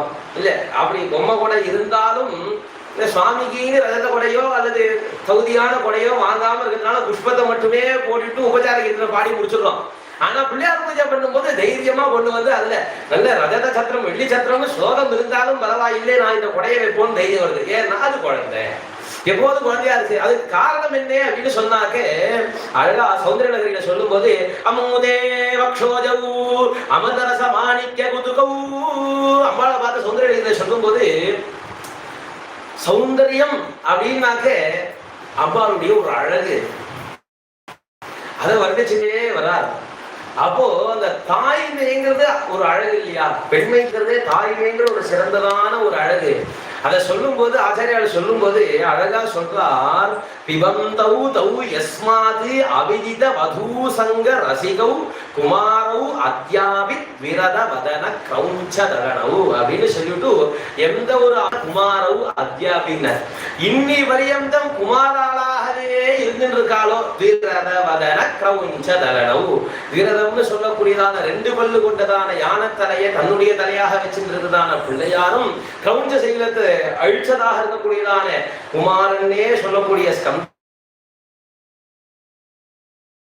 பகவானும் இன்ற ஆய்வை உள்ளம் கொண்டவள்னு யுத்தமாக இருக்கட்டும், சக்கராயுதத்தை தான் வாங்கின்றதாக இருக்கட்டும், வள்ளி கல்யாணமாக இருக்கட்டும், இதெல்லாம் சின்ன விஷயமா? இதெல்லாம் எப்பேற்பட்ட விஷயம். அப்ப பெரிய விஷயத்துக்கு வரக்கூடிய விக்ரம் பெருசாத்தான் இருக்கும். இந்த லோகத்தையே ஆட்டி படைச்சுட்டு இருக்கக்கூடியதான சக்திகளுக்கே ஆலசியம் வருது. வேண்டாம், எல்லாம் அரும்பெரும் சோதி. அவர் ஒரு தேர்ல கிளம்புறார். அவர் எவ்வளவு பெருசு, அப்ப அவரை கொள்றது ஒரு தேர்வு சொன்னா அந்த தேர் எவ்வளவு பெருசு, தேர் அவ்வளவு பெருசா இருக்குன்னு சொன்னா அந்த சக்கரம் எவ்வளவு ஸ்ட்ராங்கா பண்ணிருப்பா. அந்த சக்கரத்தை ஒரு அச்சாணி வழி நடத்திட்டு போறது நவுறாம இருக்குன்னு சொன்னா அந்த அச்சாணி எவ்வளவு பெருசா இருக்கும், எவ்வளவு கனமா இருக்கும். அந்த அச்சாணி அருந்து கீழே விழுது, முறிஞ்சு கீழே விழுதுன்னு சொன்னா அதை மறுபடியும் தயார்படுறதுக்கு எவ்வளவு நாள் ஆகும் பார்க்கலாம். அப்ப இந்த விக்னமும் பெருசு பெருசா இருக்கும். விக்னாத்ரி ஹந்திரி, மலை போல வரக்கூடியதான விக்னங்களையும் அப்படியே சின்னதா பண்ணிட்டு போயிடுவாரா. இதுல அபிசப்தம் மறுபடியும் மறுபடியும் சொல்றா இந்த ஸ்லோகத்துல. உணர்வு வந்தாலும் பரவாயில்லைன்னு ஆச்சாரியா சதா பாலரூபாகி விக்னாத்ரி ஹந்திரி. அது எப்போதும் சின்ன குழந்தையாத்தான் இருக்கும். அது நான் வைக்க மாட்டாராம். அதே சின்ன குழந்தை முப்பாலே அகஜானன பத்மார்க்கம், அதனுடைய முகமாகிற தாமரைக்கு சூரியன் போல இருக்கக்கூடியவர். பிள்ளையார பார்த்தோன்னே அம்பாளுக்கு சிரிப்பு வந்துருமா. அந்த மாதிரி அழகான ஒரு குழந்தை எப்போதும் சிரிச்சுட்டே இருக்கக்கூடியவர். நம்ம என்ன சொல்றோம், பிரசன்ன வதனம் தியாயது. இன்னைக்கான மாத்திருக்கோமா, காலம்பரை மத்தியானம் சாயந்தரம் எத்தனை பேர் எத்தனை இடத்துல எந்த நேரத்துல எந்த கர்மா பண்ணாலும் பிரசன்ன வதனம் தியாயத்துல எப்போதும் சிரிச்சுட்டு தான் சொல்ல முடியாது. அப்ப எப்போதும் சிரிச்சுட்டு இருக்கக்கூடியதான ஒரு குழந்தை அப்படி சிரிச்சுட்டே குழந்தை ரூபத்திலேயே வந்து பண்ணிடுவான். இதுல பாகவத்துல சொல்லும் போது கோவர்தனகிரிய சுவாமி தூங்குறார், அதே நாராயண தீர்த்தர் வர்ணிக்கிறார். அப்ப கோவர்தன கிரிதர வாமனார். கோவர்தனகிரியை தூக்குறேங்கிறதுக்காக விஸ்வரூபம் எடுத்துன்னு தூக்கலையா சுவாமி, இந்த மலையை தூக்குறேன் பாரு, பெரிய ரூபத்தை எடுத்துக்கிறேன்னு. இத்தனை நாளியா இடக்கூட்டத்தோட இடக்கூட்டமாக தன்னை விட ஹைட்டான பசங்களும் அந்த ஊர்ல இருக்கும்படியாக காட்டிட்டு எந்த புள்ளப்பட்டாவாக இருந்துட்டு அந்த லூட்டி அடிச்சுட்டானோ கிருஷ்ணன், அதே ரூபத்தோட கோவர்தன மலையை தூக்கினான். அதனால நாயத்தை அனுபவிக்கும் போது கோவர்தன கிரிதர வாமனான அது குள்ளமா இருக்கும் போதே தூக்கினான். அந்த மாதிரி ஒரு விஷயத்தை பண்றதுக்காக இன்னொரு ரூபத்தை எழுதுல. அப்ப சதா முறை சின்னதா முறைன்னு இல்லாதபடிக்கு எப்போதும் சின்ன குழந்தையா இருந்தாலும் நான் குழந்தை அந்த பிள்ளையார காப்பாற்ற வேண்டிய அப்பா அம்மா வந்து கேட்டாலும் கூட நான் இருக்கேன், கவலைப்படாதீங்க, விக்னத்தை போக்குறேன்னு சொல்லி இறங்குவாராம். அதனால அபிகாரம் பண்ற சதா பாலரூபாவி விக்னாத்ரி ஹந்திரி. ஆனா என்ன ஒரு விஷயம், ரொம்ப குழந்தைதான். நம்ம தான் யானை அப்படின்னு நினைச்சா என்ன சொல்லுவோம், பொதுவா யானைன்னா பிரம்மாண்டம் பெருசு இல்லையா. யானை குட்டின்னா கூட அது பெருசா தான் இருக்கும் இல்லையா. மீதி குட்டி எல்லாம் கம்பேர் பண்ணும்போது யானை குட்டி பெருசா தான் இருக்கும். கண்ணு குட்டி சின்னதாக இருக்கும், மான் குட்டி சின்னதாக இருக்கும். அப்ப யானைன்னு சொன்னாலே அதுக்கு இருக்கக்கூடியதான தன்மை பெருசா இருக்கிறது. ஆனா இங்க மட்டும்தான் சதா பாலரூபாபி மகாதந்தி வக்ரா. அப்ப அது சின்ன குழந்தைப்பா, ரொம்ப சின்ன குழந்தை. ஆனாலும் யானை முகத்தவன், சின்ன யானை முகத்தவன் இல்லை, மகாதந்தி வக்ரான பெரிய யானை முகம். ஒரு ரூபம் சின்னதா இருந்து முகம் மட்டும் பெருசா இருந்தா எப்படி இருக்கும், அது பாக்குறதுக்கு அவ்வளவு உச்சிதமா இருக்காது இல்லையா. அதுலதான் ஒரு சுவாரஸ்யத்தை வச்சிருக்காரு ஆச்சாரியால். உள்ளுக்குள்ள நல்ல தியானம் பண்ணும்போது இதெல்லாம் நம்ம ரசிச்சு தியானம் பண்ணணும். பிள்ளையார தியானம் பண்ணும்போது நல்லா நம்ம எவ்வளவு விதமான விஷயங்கள்லாம் நைவேத்தியம் பண்றோம். எந்த பிள்ளையாராவது ஒல்லியா வந்து பார்த்துருக்கீங்க இல்லையா. பிள்ளையார்னா அது அப்படியே அவருக்கு தக்கன ஒரு ரூபம் தான். நிருசிம்ம சுவாமி அவதாரம் பண்ணார். சிங்கத்தலை உடம்பு மனுஷ சரீரம். எங்கேயாவது நரசிம்மர் குண்டா வரைஞ்சி பார்த்துருக்கோமா? அப்ப அதுவும் ஒரு மிருகத்தலை ஒரு மனுஷ சரீரம் தான், இதுவும் அதே மாதிரி ஒரு மிருகத்தலை மனுஷ சரீரம் தானே அப்படின்னு சொன்னா அங்கதான் ஒரு விஷயம். குழந்தை குண்டா இருந்தா தெரியவே தெரியாது, கொழுப்பு முழுக்க நன்னா இருக்கும்பா இல்லையா. அந்த மாதிரி இது குழந்தையாத்தான் இருக்கு. ஆனாலும் இந்த மகாதந்தி வக்ரத்துக்கு பொருத்தமான உடம்போட இருக்கா. அது பார்க்கறதுக்கு ஒழுங்குங்கிறதுனால அது முகம் மட்டும் பெருசா இருக்கிறது அவ்வளவா வெளில தெரியல, அது சாமியமா போச்சு. அதனால மகாதந்தி வக்ரா பெரிய யானை தலையை கொண்டது. அபி பஞ்சாசிய மான்யா. பொதுவா யானை அப்படின்னு சொன்னாங்க காட்டுக்கு ராஜாவா இருக்கிறதுக்கு எல்லா தகுதியும் கொண்டது. சிங்கத்தோட பெருசு, சிங்கத்தோட யுத்தம் பண்ணக்கூடிய ரொம்ப சில மிருகங்கள்ல யானை ரொம்ப பிரதானமான ஒண்ணு. சிங்கம் யுத்தம் பண்ண முடியாது. சிங்கத்தோட நிறைய மிருகங்கள் வந்து யுத்தம் பண்ணலாம். ஆனா சிங்கம் ஆசைப்பட்டு யுத்தம் பண்ண இல்லையா? இப்ப சின்னவன் எவ்வளவு வேணா பெரியவனோட போய் யுத்தம் பண்ணிருக்கலாம். ஆனா அவன் நம்மள நினைக்கணும் இல்லையா? அப்ப சிங்கத்தோட சண்டை போறத பெருமையா நினைக்குமா? அது யாருன்னா இந்த யானை தான். இதுல என்ன ஒரு பெரிய ஒரு விஷயம்னா, யானை சிங்கத்தோட ரொம்ப உருவத்துல ரொம்ப பெருசுதான். ஆனா ரெண்டுத்துக்கும் சண்டேன்னு வந்ததுன்னா மேக்சிமம் 99% சிங்கம் தான் ஜெயிக்கும். யானை ஜெயிக்க முடியாது. அந்த மத ஜலம் அதுக்கு ரொம்ப பிடிக்கும். அந்த வாசனை, அந்த யானையினுடைய மேல மஸ்தகத்து மேல இருக்கக்கூடியதான அந்த ஜலத்தினுடைய வாசனை ரொம்ப தீர்க்கமாக அடிக்கும். அந்த வாசனையை எதிர்த்து அந்த தலைமையில இருக்கக்கூடியதான அந்த மஸ்தகத்துல இருக்கக்கூடியதான அந்த சதைக்கும் அந்த இதுக்கும் ஆசைப்பட்டு சிங்கம் வரும். அதனால யுத்தம் பண்ணும்போது முதல்ல அடிக்கிறதுக்கு அது மேலதான் ஏற பார்க்கும். மேல ஏறிடுத்தே யானையால ஒண்ணும் பண்ண முடியாது. அதனால சிங்கத்தை பார்த்தா யானை கொஞ்சம் அப்படி தள்ளி தான் நிற்கும். அது அவ்வளவு சீக்கிரத்தை சிங்கத்தோட கிட்ட போய் பழகாது, தள்ளி தான் நிற்கும். ஏன்னா சண்டை என்னைக்கு வேணாலும் போடுவான், அவன் தள்ளியே நிற்போம். ஏன்னா இங்க என்ன எழுதான், பஞ்சாசிய மான்யா. சிங்கம் யானையை பார்த்தா கையெழுத்து கும்பிடுதான். இது யானை முகம் தானேப்பா, இது பயப்பட வேண்டியது தானே. இல்ல ஒரு ரெண்டு விஷயம் என்னன்னா, இவர் அதிபதியாக போயிட்டார், எல்லாத்துக்கும் அதிபதியாக இருக்கார். யானை முகத்தவனாக இருந்தாலும் சர்வத்துக்கும் அதிபதியாக இருக்கக்கூடியவனுக்கு எல்லாம் அடங்கித்தான் ஆகணும். பின்னாடி வரக்கூடிய கஜேந்திரனே அந்த மாதிரி இருந்தாலும் சொல்லப்படுறது. அதை அவன் இருக்கக்கூடியதான அந்த காட்டிலே அவனுக்கு கட்டுப்பட்டுதான் சிங்கங்களும் இருந்தது.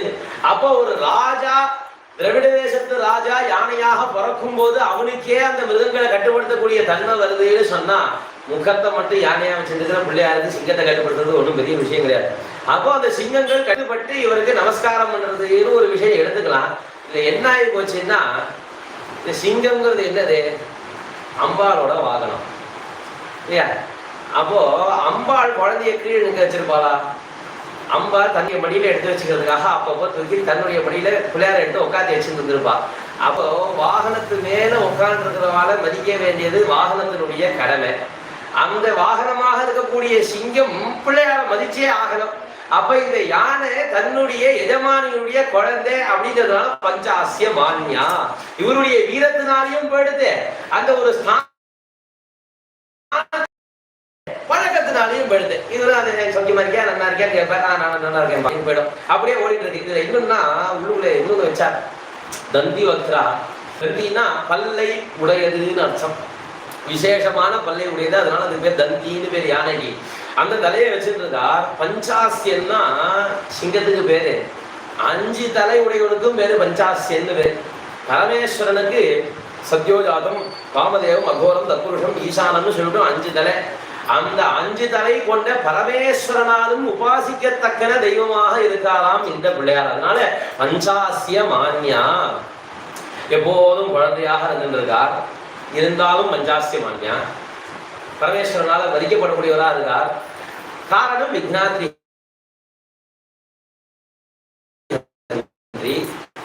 விக்னத்தை போகிறதுக்கு ஆச்சாரியாருடைய கிரந்தத்தை மறுபடியும் எடுத்து படிச்சு பார்த்தோமே. ஆனா ஒவ்வொரு தடவை ஒவ்வொரு அர்த்தம் கொடுத்துட்டே இருக்கும். நம்மளால அதை நிறுத்தி பார்க்கறது தான் சிரமமே தவிர இது ஒரு அர்த்தம் கல்பிக்கிறது சிரமமே கிடையாது. அதை நிறுத்தலாம், அது புத்தி யோஜனை பண்ண ஆரம்பிச்சுருக்கோம், அதை நிறுத்துறது ரொம்ப சிரமம். அந்த மாதிரி போயிட்டே இருக்கும். அவ்வளவு உள்ளுக்குள்ள அவ்வளவு அர்த்தத்தை தெரிஞ்சிருப்பார் ஆச்சாரியார். அதனால பஞ்சாசிய மான்யா, இவர் தான் பரமேஸ்வரனாக இருந்துட்டு எழுதுறேங்கிறத 2வது பாகத்தினுடைய பூர்த்தியிலே சொல்லிட்டார். பஞ்சாசிய மான்யா, நான் அவரை மதிக்கிறதுக்காக பரமேஸ்வரன் ஏன் பூஜை பண்ணணும் தேவையில்லாம, விதீந்திராதி வித்யான்னா. அடுத்த விதின்னா பிரம்மாவுக்கு பேரு. பிரம்மா, இந்திரன் முதலியதான தேவர்களும் தேடக்கூடியதான ஒரு வஸ்துவாக இருந்துட்டு இருக்காராம் பிள்ளையார். ஏன்னா ஹரிணாபி ஹரேணாபி, ஹரேன எழுதின எழுத்த அழிக்கிறதுங்கிறது யாராலையும் சாத்தியப்படாது. எத்தனை தேவர்கள் கூட்டத்துல எத்தனையோ பேராக வேணாலும் இருக்கட்டும், அவளால் அழிக்கவே முடியாது. இது என்ன ஒரு பெரிய விஷயம்னா, எல்லாருக்கும் பிரம்மா தான் எழுதுவார்.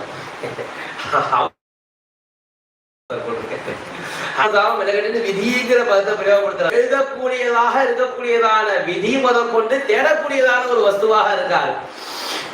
இந்திரனை சேர்த்துக்கிறார் சுவாமி. தேவர்கள் கூட்டம் அத்தனைக்கும் தலைவனாக இருக்கிறதுக்கு தகுதியானவன்.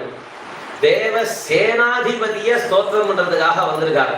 ஒரு சேனாதிபதி அப்படிங்கக்கூடியவா அந்த ராஜாக்கு அடுத்த போஸ்ட் தான் இல்லையா? ராஜா அதுக்கப்புறம் சேனாதிபதி அப்படிதான் போஸ்ட் வரும். அப்ப நான் சேனாதிபதியே ஸ்தோத்திரம் பண்றேன்னு சொன்னா அவருக்கு ஒரு ராஜா இருக்கான்னு இந்திரன் சொன்னா அந்த இந்திரன் ஒருத்தரை தேடிட்டு இருக்கா நமஸ்காரம் பண்றதுக்குன்னு சொன்னா அவர் நான் நமஸ்காரம் பண்றது நியாயம் தானே. அதனால விதீந்திராதி இருக்கியா அவளும் தேடிட்டே இருக்கலாம், இன்னும் கிடைக்கல. பிரம்மா பரமேஸ்வரனை மட்டும் தேடல, பிள்ளையாரையும் தேடிட்டு இருக்காரு ஒவ்வொரு இடத்துலயும். என்ன வரம் கொடுக்கறதுக்கு முன்னாடி பிள்ளையார் பூஜை பண்ணாலும் அவருக்கு தோன்றது. ஒவ்வொரு அசுரம் தான் இப்படிதான் நடந்திருக்காரு. தியானம் பண்ணி ஆட்டத்தை கலந்து விட்டுருக்காரு பிள்ளையார். ஆனா இவருக்கு இந்த வரம் கொடுக்கறதுக்கு முன்னாடி பூஜை பண்றதுக்கு முன்னாடி தானப்பா பிள்ளையார் பூஜை பண்ணுவா. வரம் கொடுக்கறதுக்கு முன்னாடி நான் எதுப்பா பிள்ளையார் பூஜை பண்ணோம்? ஏன்னா பிள்ளையார் கிடைக்கல போல் இருக்கு அவருக்கு. அவர் பூஜை பண்ணோன்னு வரைச்சா இங்கேயான விளையாட்டு பிள்ளை இல்லையா, அதுவும் பெரிய வீட்டு பிள்ளை வேற. அதனால அது சொன்னது கேட்காம ஐயோ ஓடிட்டு இருப்பார் போட்டிருக்கு, வரமாட்டேங்கிறார் பூஜைக்கு. அதனால விதீந்திராதி பிரித்தியா உன்னை பூஜை பண்ணிட்டு வர கொடுக்கணும்னு பாக்குறேன், நீ வரவே மாட்டேங்கிறேன்னு தேடிட்டே இருக்கார். பிரம்மா தேர்றார், இந்திரன் தேர்றார். அவளும் தேடிட்டு இருக்கிறதான ஒரு வஸ்து. அதுக்கு பேர் என்னடான்னா கணேசாபிதா. அதுக்கு கணேசன்னு பேருப்பா. ஒரு கணம் இப்போ என்ன பண்றார், இந்த ஸ்தோத்திரத்துக்கு மங்களாச்சரணம் பண்ணிட்டு இருக்காரு.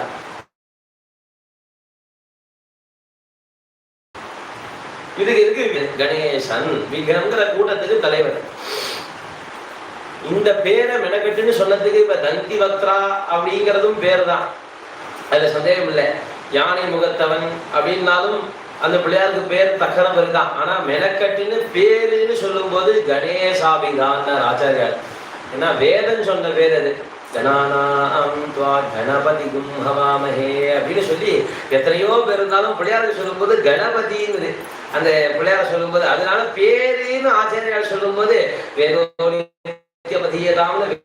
வேதத்துக்கு பிராதானியம் கொடுத்ததான் ஆச்சாரியார். அந்த சுவாமிக்கு என்னடா பேருன்னா கணேசன் பேரு. இப்ப ஒரு ஸ்தோத்திரம் பண்ணணும் அப்படின்னா ஒரு ஸ்தோத்திரம் அப்படின்னு ஆரம்பிக்கும் போதாக இருக்கட்டும், கிரந்தம்னு ஆரம்பிக்கும் போதாக இருக்கட்டும், நாள்லாம் பார்த்தேன்னு சொன்னாக்க மேல ஸ்ரீ கணேசாய நமஹா மகா சரஸ்வதி நமஹா அப்படின்னு எழுதிட்டு தான் மேல கிரந்தத்தை ஆரம்பிச்சிருப்பா. எந்த கிரந்தமா இருக்கட்டும், புராணமா இருக்கட்டும், அது பாகவதம் ராமாயணம் எந்த புஸ்தகமாக வேணாலும் கிட்ட ஆரம்பத்தை பார்த்தீங்கன்னா கணேசாய நமஹா. வேற எந்த பேர் இருக்காரு, கணபதையே நமஹா. இந்த கணசப்தத்தோட கூடினதான ஒரு பிள்ளையார் பேரைத்தான் உபயோகப்படுத்தியிருப்பா. காரணம் என்னன்னா அக்ஷரங்களும் கணங்கணமா இருக்கு. பவர்க்கம் சவர்க்கம் கவர்க்கம் அப்படின்னு சொல்லிட்டு அக்ஷரங்களும் கூட்டம் கூட்டமாக இருந்துட்டு இருக்கக்கூடியது அச்சு எழுத்து. அதுல நம்ம சொல்லக்கூடியதான எல்லா எழுத்தும் கடவியாதி சங்கேல சொல்லும் போது கூட தனித்தனியா சொல்லலையே, காதினவான் தான் சொன்னார். அப்போ ஒரு அக்ஷர சமூகம் அப்படிங்கிறது சேர்ந்தே இருக்கக்கூடியது, ஒரு செட்டா இருக்கக்கூடியதான அக்ஷர சமூகத்தை வச்சுட்டுதான் இவா இந்த ஸ்தோத்திரங்களை பண்ணவே போறா. அப்போ ஒரு ஸ்தோத்திரம் நிர்விகிரமாக முடியணும்னு சொன்னா இந்த அக்ஷரம், அவர் கணாதிபதி தான், விசிஷ்ய விக்ன கணாதிபதி இல்லை இல்லையா? அதனால ஒரு கூட்டம்னு ஒன்று இருந்ததுன்னா கண்டிப்பா அதுக்கு தலைவன் பிள்ளையார் தானா.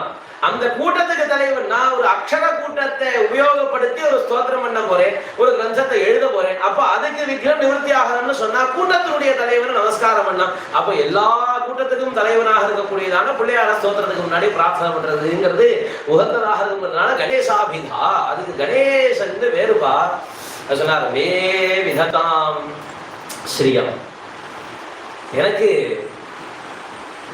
நிறைய பணத்தை கொடுக்கட்டும் இல்லையா? ஸ்ரீஹி அப்படின்னா நம்ம என்ன சொல்றோம், நிறைய சொத்து, லக்ஷ்மி கடாட்சம் அப்படின்னு நம்ம ஒன்று சொல்றோம். அப்போ நிறைய வசதியோட கொடுப்பாங்க, லக்ஷ்மி கடாட்சம் உண்டு அப்படின்னு சொல்லுவோம். அப்ப ஸ்ரீஹி அப்படிங்கிறது என்னன்னா வாஸ்துதா நேரா அந்த தனம் வித்தம் அப்படின்னு சொல்லக்கூடியதான அந்த பணத்தை கொண்டு தான் போய் சேர்றது. ஆனா கேட்கறவர் யார் தெரியுமோ, நம்ம அறிவி கவனிக்கலாம் இல்லையா? அப்போ கேட்கறவர் சன்னியாசி, பீடாதிபதி. பீட்டம்னு ஒண்ணு உருவாக்கின பீடாதிபதி இல்லையா? காஞ்சி மடத்துக்கு முதல் பீடாதிபதி யாருன்னா ஆச்சாரியர் தான். அப்போ 5 பீடம் ஸ்தாபனம் பண்ணியிருந்தாலும் அவருக்கு வச்சு இந்த பீடத்துல அவர் முதல் பீடாதிபதியா இருக்கார். அப்போ சன்னியாசி, அத்வைத சன்னியாசி இல்லையா? வேற ஏதோ வச்சுட்டா கூட நான் வேற சுவாமி வேறேன்னு இருந்தா கூட சுவாமியை பூஜை பண்றதுக்கான எனக்கு இதெல்லாம் தேவைன்னா அவர் அதுவும் வேணான்ட்டார், நான் மனசு பூஜை பண்ணி போயிட்டார் ஆச்சாரியார். அவர் பூஜைக்கு கூட அவருக்கு சாமான் தேவை கிடையாது, எந்த ஒரு வஸ்துவும் தேவை கிடையாது. அப்போ சன்னியாசியாக இருந்து ஸ்ரீஹீன்னு கேட்பானே, ஆனா இதுல ஒரு விஷயம் என்னன்னா ரிஜஸ்ஸாமா நிகஜூம்ஷி சாஹி ஸ்ரீ ரமதா சதாம் அப்படின்னு வேதம் மகான்களுக்கெல்லாம் எது சொத்து அப்படின்னு சொல்லிட்டுன்னா இந்த ரிக்வேதம் யஜுர்வேதம் சாமவேதம்னு சொல்லக்கூடியதான இந்த ரிக்மந்திரங்கள் யஜுர்மந்திரங்கள் சாம மந்திரங்கள் தான் சொத்தாம். அந்த சொத்தை எனக்கு கொடுக்கணும்னா, ஏன்னா ஸ்தோத்திரம் பண்ணணும்னு சொன்னாக்க அது வேத சாரமாக இருந்து அமையணும். வேதத்துக்கு விரோதமாக உபாசனம் பண்ணக்கூடாது. ரெண்டாவது விசிஷ்ய சுப்பிரமணியர ஸ்தோத்திரம் பண்றோம்னு சொன்னாக்க பேரிலேயே பிரம்ம தத்துவத்துக்கு காவலாளியாக இருக்கக்கூடியதான சுவாமி. அப்போ அந்த பிரம்மன்னு சொல்லக்கூடியதான வேதத்துல உபாசியமான தெய்வத்தை பேச போறோம்னு சொன்னா அந்த வேதம் தனக்கு சித்திக்கணும். அதனால அந்த ஸ்ரீஹி எனக்கு கிடைக்கட்டும். ரெண்டாவது விஷயம், நம்ம தான் ஸ்ரீஹின்னு சொன்னா வெறும் சொத்துன்னு நினைக்கிறோம். ஆனா அப்படி கிடையாது. சொல்லும் போது அஷ்டலட்சுமின்னு சொல்றோமே, 8 பேர் இருக்கா. லக்ஷ்மிங்கிறதுலயே 8 பேர் இருக்கா. அப்போ தானியலட்சுமி, சந்தானலட்சுமி, கஜலட்சுமி, வித்யாலட்சுமி இப்படிலாம் சொல்லிட்டு வரும்போது அந்த கூட்டத்துல ஒருத்தி இருக்காலாம் தைரிய லட்சுமின்னு ஒரு லட்சுமி இருக்கா. தனக்கு இந்த ரோகம் வந்ததுக்கு அப்புறம் பயம் வரலேங்கிறத முதல்ல தெரியப்படுத்தணும். சிஷ்யாளுக்கு பயம் வந்துடுத்தோங்கிறதையும் தெரியப்படுத்தலாம். அப்போ ஆச்சாரியர் என்ன சொன்னா, இங்க ஸ்ரீஹிங்கிறதுக்கு அந்த தைரிய லட்சுமியை நம்ம அன்வயம் பண்ணிட்டோமே ஆனால் என்னுடைய சிஷ்யாலாக இருக்கக்கூடியவாளுக்கு தைரியம் கிடைக்கட்டும்னு ஆச்சாரியால் பிரார்த்தனை பண்ணிட்டாரும் நம்ம எடுத்துக்க முடியும். ஏன்னா சிஷ்யால் தைரியமா இருக்காருன்றதுதான் ஆச்சாரியாளுடைய தைரியமே. நம்மளாம் நினைச்சிட்டு இருக்கோம் ஆச்சாரியார் இருக்கா பார்த்துப்பா, ஆச்சாரியார் இருக்கா பார்த்துப்பா நினைப்போம். ஆனா நம்ம தர்ம பரிபாலனம் பண்றதுதான் ஆச்சாரியால நம்ம பார்த்துக்கிறது. அவர் என்ன சொன்னார், அவர் இருந்தார் 100 வயசு பட்டத்துல இருந்தா பெரியவா, 100 வயசு வரைக்கும் இருந்தா கரகாபிஷேகம் எல்லாம் பண்ணி எல்லாமே பண்ணி பார்த்தா அவ்வளோ சந்தோஷப்பட்டோம். ஏன்னா இதுல ரொம்ப ஹாஸ்யமா போட்டிருந்தார். அவர் உண்மையா தான் போட்டிருந்தார். ஆனா போட்டது பாவம் ஹாஸ்யமா போயிட்டு என்னன்னா, பெரியவா காயத்ரி ஜபம் பண்றா, ஜபம் பண்ற மாதிரி ஒரு போட்டோவை போட்டுட்டோம். பெரியவா காயத்ரி ஜபம் பண்றா, நம்மெல்லாம் பெரியவா காயத்ரி ஜபம் பண்ணுவோம்னு போட்டிருந்தாரு. பெரியவாளுக்கு ஒரு காயத்ரி மந்திரத்தை தயார் பண்ணிவிட்டா. அது வித்மஹே தீமஹின்னு போட்டு அதுன்னு போட்டு இப்போ அது ஒரு ட்ரெண்டாக போயிடுது. இப்போ எந்த தெய்வமா இருந்தாலும் அதுக்கு ஒரு காயத்ரி மந்திரத்தை தயார் பண்ணுறது மந்திரசாஸ்திரத்துல உள்ளதுதான், அது ஒன்றும் இல்லைன்னா இல்லை. ஆனாலும் எது சொல்லப்பட்டிருக்கோ அதை பண்ணா போறோம். ரெண்டாவது எதை சொன்னாரோ அதை பண்ணா போறோம். அவர் என்ன நீங்க காய் ஜபம் பண்ணாதீங்க, ஏன் காய் ஜபம் பண்ணுவோம் சொன்னார் அவர் இல்லையே. அவர் நீங்க ஜபம் பண்ணுங்கோ, நீங்க உங்களுடைய சுகர்மான உற்சானத்தை பண்ணுங்கோ அப்படிங்கறதான் மறுபடியும் மறுபடியும் மறுபடியும் மறுபடியும் சொல்லிட்டே இருந்தார். அதுல இன்னொரு விசேஷமா புது பெரியவா பட்டத்துக்கு வரும்போது ஸ்ரீமடத்தினுடைய நிலைமை மேல நிறைய ஸ்ரீஹி தேவைப்படக்கூடிய நிலைமை. மனத்துக்கு இன்னும் நிறைய வரணும், மேல மேல அபிவிருத்தி ஆகணும். சந்திரமௌலீஸ்வர பூஜை, திரிபுர சுந்தரி பூஜை நல்லபடியா நடக்கணும். ஆச்சாரியாலேருந்து ஆரம்பிச்சு பரமேஸ்வரன் கொடுத்த லிங்கம் இன்னி வரையும் பூஜை ஆகிட்டு மேல நடக்கணும்னு இருந்த நிலைமை தான். அப்படி இருக்கும்போது அனுகிரக பாஷணம் பண்ணும்போது கூட குடும்பத்துல மடமும் ஒண்ணுன்னு நினைக்கணும். நம்ம அவசியம் மடத்துக்கு நிறைய திரவிய சகாயம் பண்ணணும். அதை காட்டிலும் சரீர உபகாரம் பண்ணணும். அவாவா அவளுடைய ஆச்சார அனுஷ்டானத்துல இருக்கணும். ஏன்னா அப்பதான் மடத்துல கைங்கரியம் பண்ண முடியும். மடத்துல கைங்கரியம் பண்ணோம்னு சொன்னா திடீர்னு பண்ண முடியாது இல்லையா. அவா நித்தியபடிக்கு ஆச்சாரமாக அவளுடைய நித்தியபடி நித்தியானுஷ்டானங்களை பண்ணின்றதால மட்டும்தான் சந்திரமௌலீஸ்வரருக்கு போய் கைங்கரியம் பண்ண முடியும். அப்ப பெரியவா என்ன சொன்னா, வரணுங்கிற நிலைமை தான், மடத்துக்கு நிறைய தேவைப்படுறதுதான். ஆனா நீங்க திரவிய சகாயம் பண்ணணும், அதை காட்டிலும் நீங்க தர்மானுஷ்டானம் பண்ணணும். அப்ப நீங்க மடத்துக்கு அப்படிதான் சொன்னா. அப்போ பெரியவாளுக்கு பிடிச்சது எதுன்னா நம்ம தர்மமா இருக்குது. நம்ம பெரியவாளை வச்சு பூஜை பண்றது இல்லை, அவருக்கு பிடிச்சது அவசியம் பூஜை பண்ண வேண்டிய கடமை நமக்கு இருக்குங்கிறது வேற விஷயம். ஆனா இதோட சேர்ந்து அந்த பூஜையை சேர்க்கணும். இந்த பூஜையை விட்டுடும் அந்த பூஜையை பண்ணக்கூடாது இல்லையா. அதுதான் பெரியவாளுக்கு பிடிச்சது. சங்கர ஜெயந்தி உற்சவம் பண்றதுதான் பெரியவாளுக்கு பிடிக்கும். அனுஷ உற்சவத்தை காட்டிலும் சங்கர ஜெயந்தி உற்சவம் தான் அவருக்கு பிடிக்கும். வாய் விட்டு வெக்தமாவே சொன்னார், 6:30க்கு பூஜை பண்ணணும் கோவன்னார். ஏன்னா அனுஷத்துக்கு பண்ணேன்னு சொன்னா மீதி நான் 68வது வீட்டாக இருந்து மீதி 67 பேர் இருக்காரே, அவளுக்கு யார் பண்ணுவாங்க. அப்போ மொத்தம் ஆதிக்க பண்ணிவிட்டேன்னா சொன்னா எல்லாத்துக்கும் பண்ண மாதிரி யாரும் எல்லாரும் 6:30க்கு பண்ணுங்க அப்படின்னு பெரியவா வாய் விட்டு சொன்னதான ஒரு விஷயம். அதனால அப்போ பெரியவா எதை சொத்துன்னு நினைச்சா, நம்ம தர்மம் பண்றத சொத்துன்னு நினைச்சா. அப்படியே ஸ்ரீஹே தான் இவர் கேட்கிறார். அப்போ அந்த ஸ்ரீஹி விதத்தாமே அந்த ஒரு மங்களகரமாக இருக்கக்கூடியதான தைரியத்தை எனக்கு கொடுக்கட்டும் தைரியம் வந்து என்ன பிரயோஜனம்? இல்லாம இருந்தாதான் என்ன? அதைங்கிறது ஒரு பாபமாக எடுத்திருக்காங்க. தைரியம் இல்லாம மனுஷன் இருக்கவே கூடாது. தைரியம் இருந்துட்டே இருக்கலாம். தீரத்துவம் அப்படிங்கிறது என்னன்னா தஸ்ய தீரா பரிஜானந்தி யோனிம் மரீச்சீனாம் பதமிச்சந்தி வேதசா அப்படின்னு சொல்லிட்டு, தீரன்னா யாரு? இந்த தைரிய லட்சுமின்னு சொன்னோம் இல்லையா, அந்த லட்சுமியை உபயோகப்படுத்துறவன் என்ன பண்ணுவான்னா, ஆயுதத்துக்கு போர்க்களத்துல போய் முன்னாடி இருப்பானே அவனுக்கு தைரியம் இருக்கு, அவனுக்கு பேர் தீரன் இல்லையா? யாருக்கு வந்து எல்லாத்தையும் தியாகம் பண்ணிட்டு ஆத்ம தத்துவம் போரும், பிரம்ம தத்துவத்தை அனுபவிச்சது போரும், அந்த ஆனந்த வஸ்து இருக்கு, நம்ம கூட இருக்கு, நான் இந்த சரீரம் இல்லை அப்படின்னு எவன் ஒருத்தன் இருக்கானோ அவனுக்கு பேர் தான் தீரன்னு பேரான். அதனாலதான் தீராக பரிஜானந்தி யோனி, தீரர்களுக்கு இந்த பிரம்ம தத்துவத்தினுடைய ஆரம்பம் எதுங்கிறது நன்னா தெரியும் அப்படின்னு வேதம் சொல்லிட்டு. அப்ப தீரர்கள்னா யாருன்னா ஞானிகள். அப்ப இவர் என்ன கேட்கிறார்? அந்த தைரிய லட்சுமி எனக்கு வேணுங்கிறார். இவர் பணத்தை கேட்கல, ஞானம் எனக்கு இன்னும் மேல சித்திக்கட்டும்னா. எப்படி சிஷ்யால் வந்து சொல்லும் போது கூட பண்ணணுமா வேண்டாமா, சோத்திரம் பண்ணிக்கணுமா வைத்தியம் பண்ணிக்கணுமான்னு எனக்கு இது வரைக்கும் ஒரு நிலைமை இருந்தது இல்லையா, அந்த நிலைமை இப்ப ஸ்தோத்திரம் பண்ண போறேங்கிறதுனால மாறிடக்கூடாது. அதே தீரத்துவம் எனக்கு நிலைச்சு இருக்கணும்னு முன்னாடி பிரார்த்தனை பண்ணிவிடுதான் ஸ்தோத்திரம் பண்ணவே ஆரம்பிக்கிறார். இந்த ஸ்தோத்திரத்தினால பலன் லோகத்துக்கு கிடைக்கணுமே தவிர எனக்காக நான் ஆரம்பிச்சேன்னு இல்லை. எனக்கு தேவை எதுன்னா மே ஸ்ரீர் விதத்தான், எனக்கு அந்த தீரத்துவம் போகாம இருக்கிறதுக்கு என்ன ஒரு குணம் உண்டோ அந்த தைரிய லட்சுமியே எனக்கு அனுபவிக்கணும். யாரு? காபி கல்யாண மூர்த்திகின்னார்.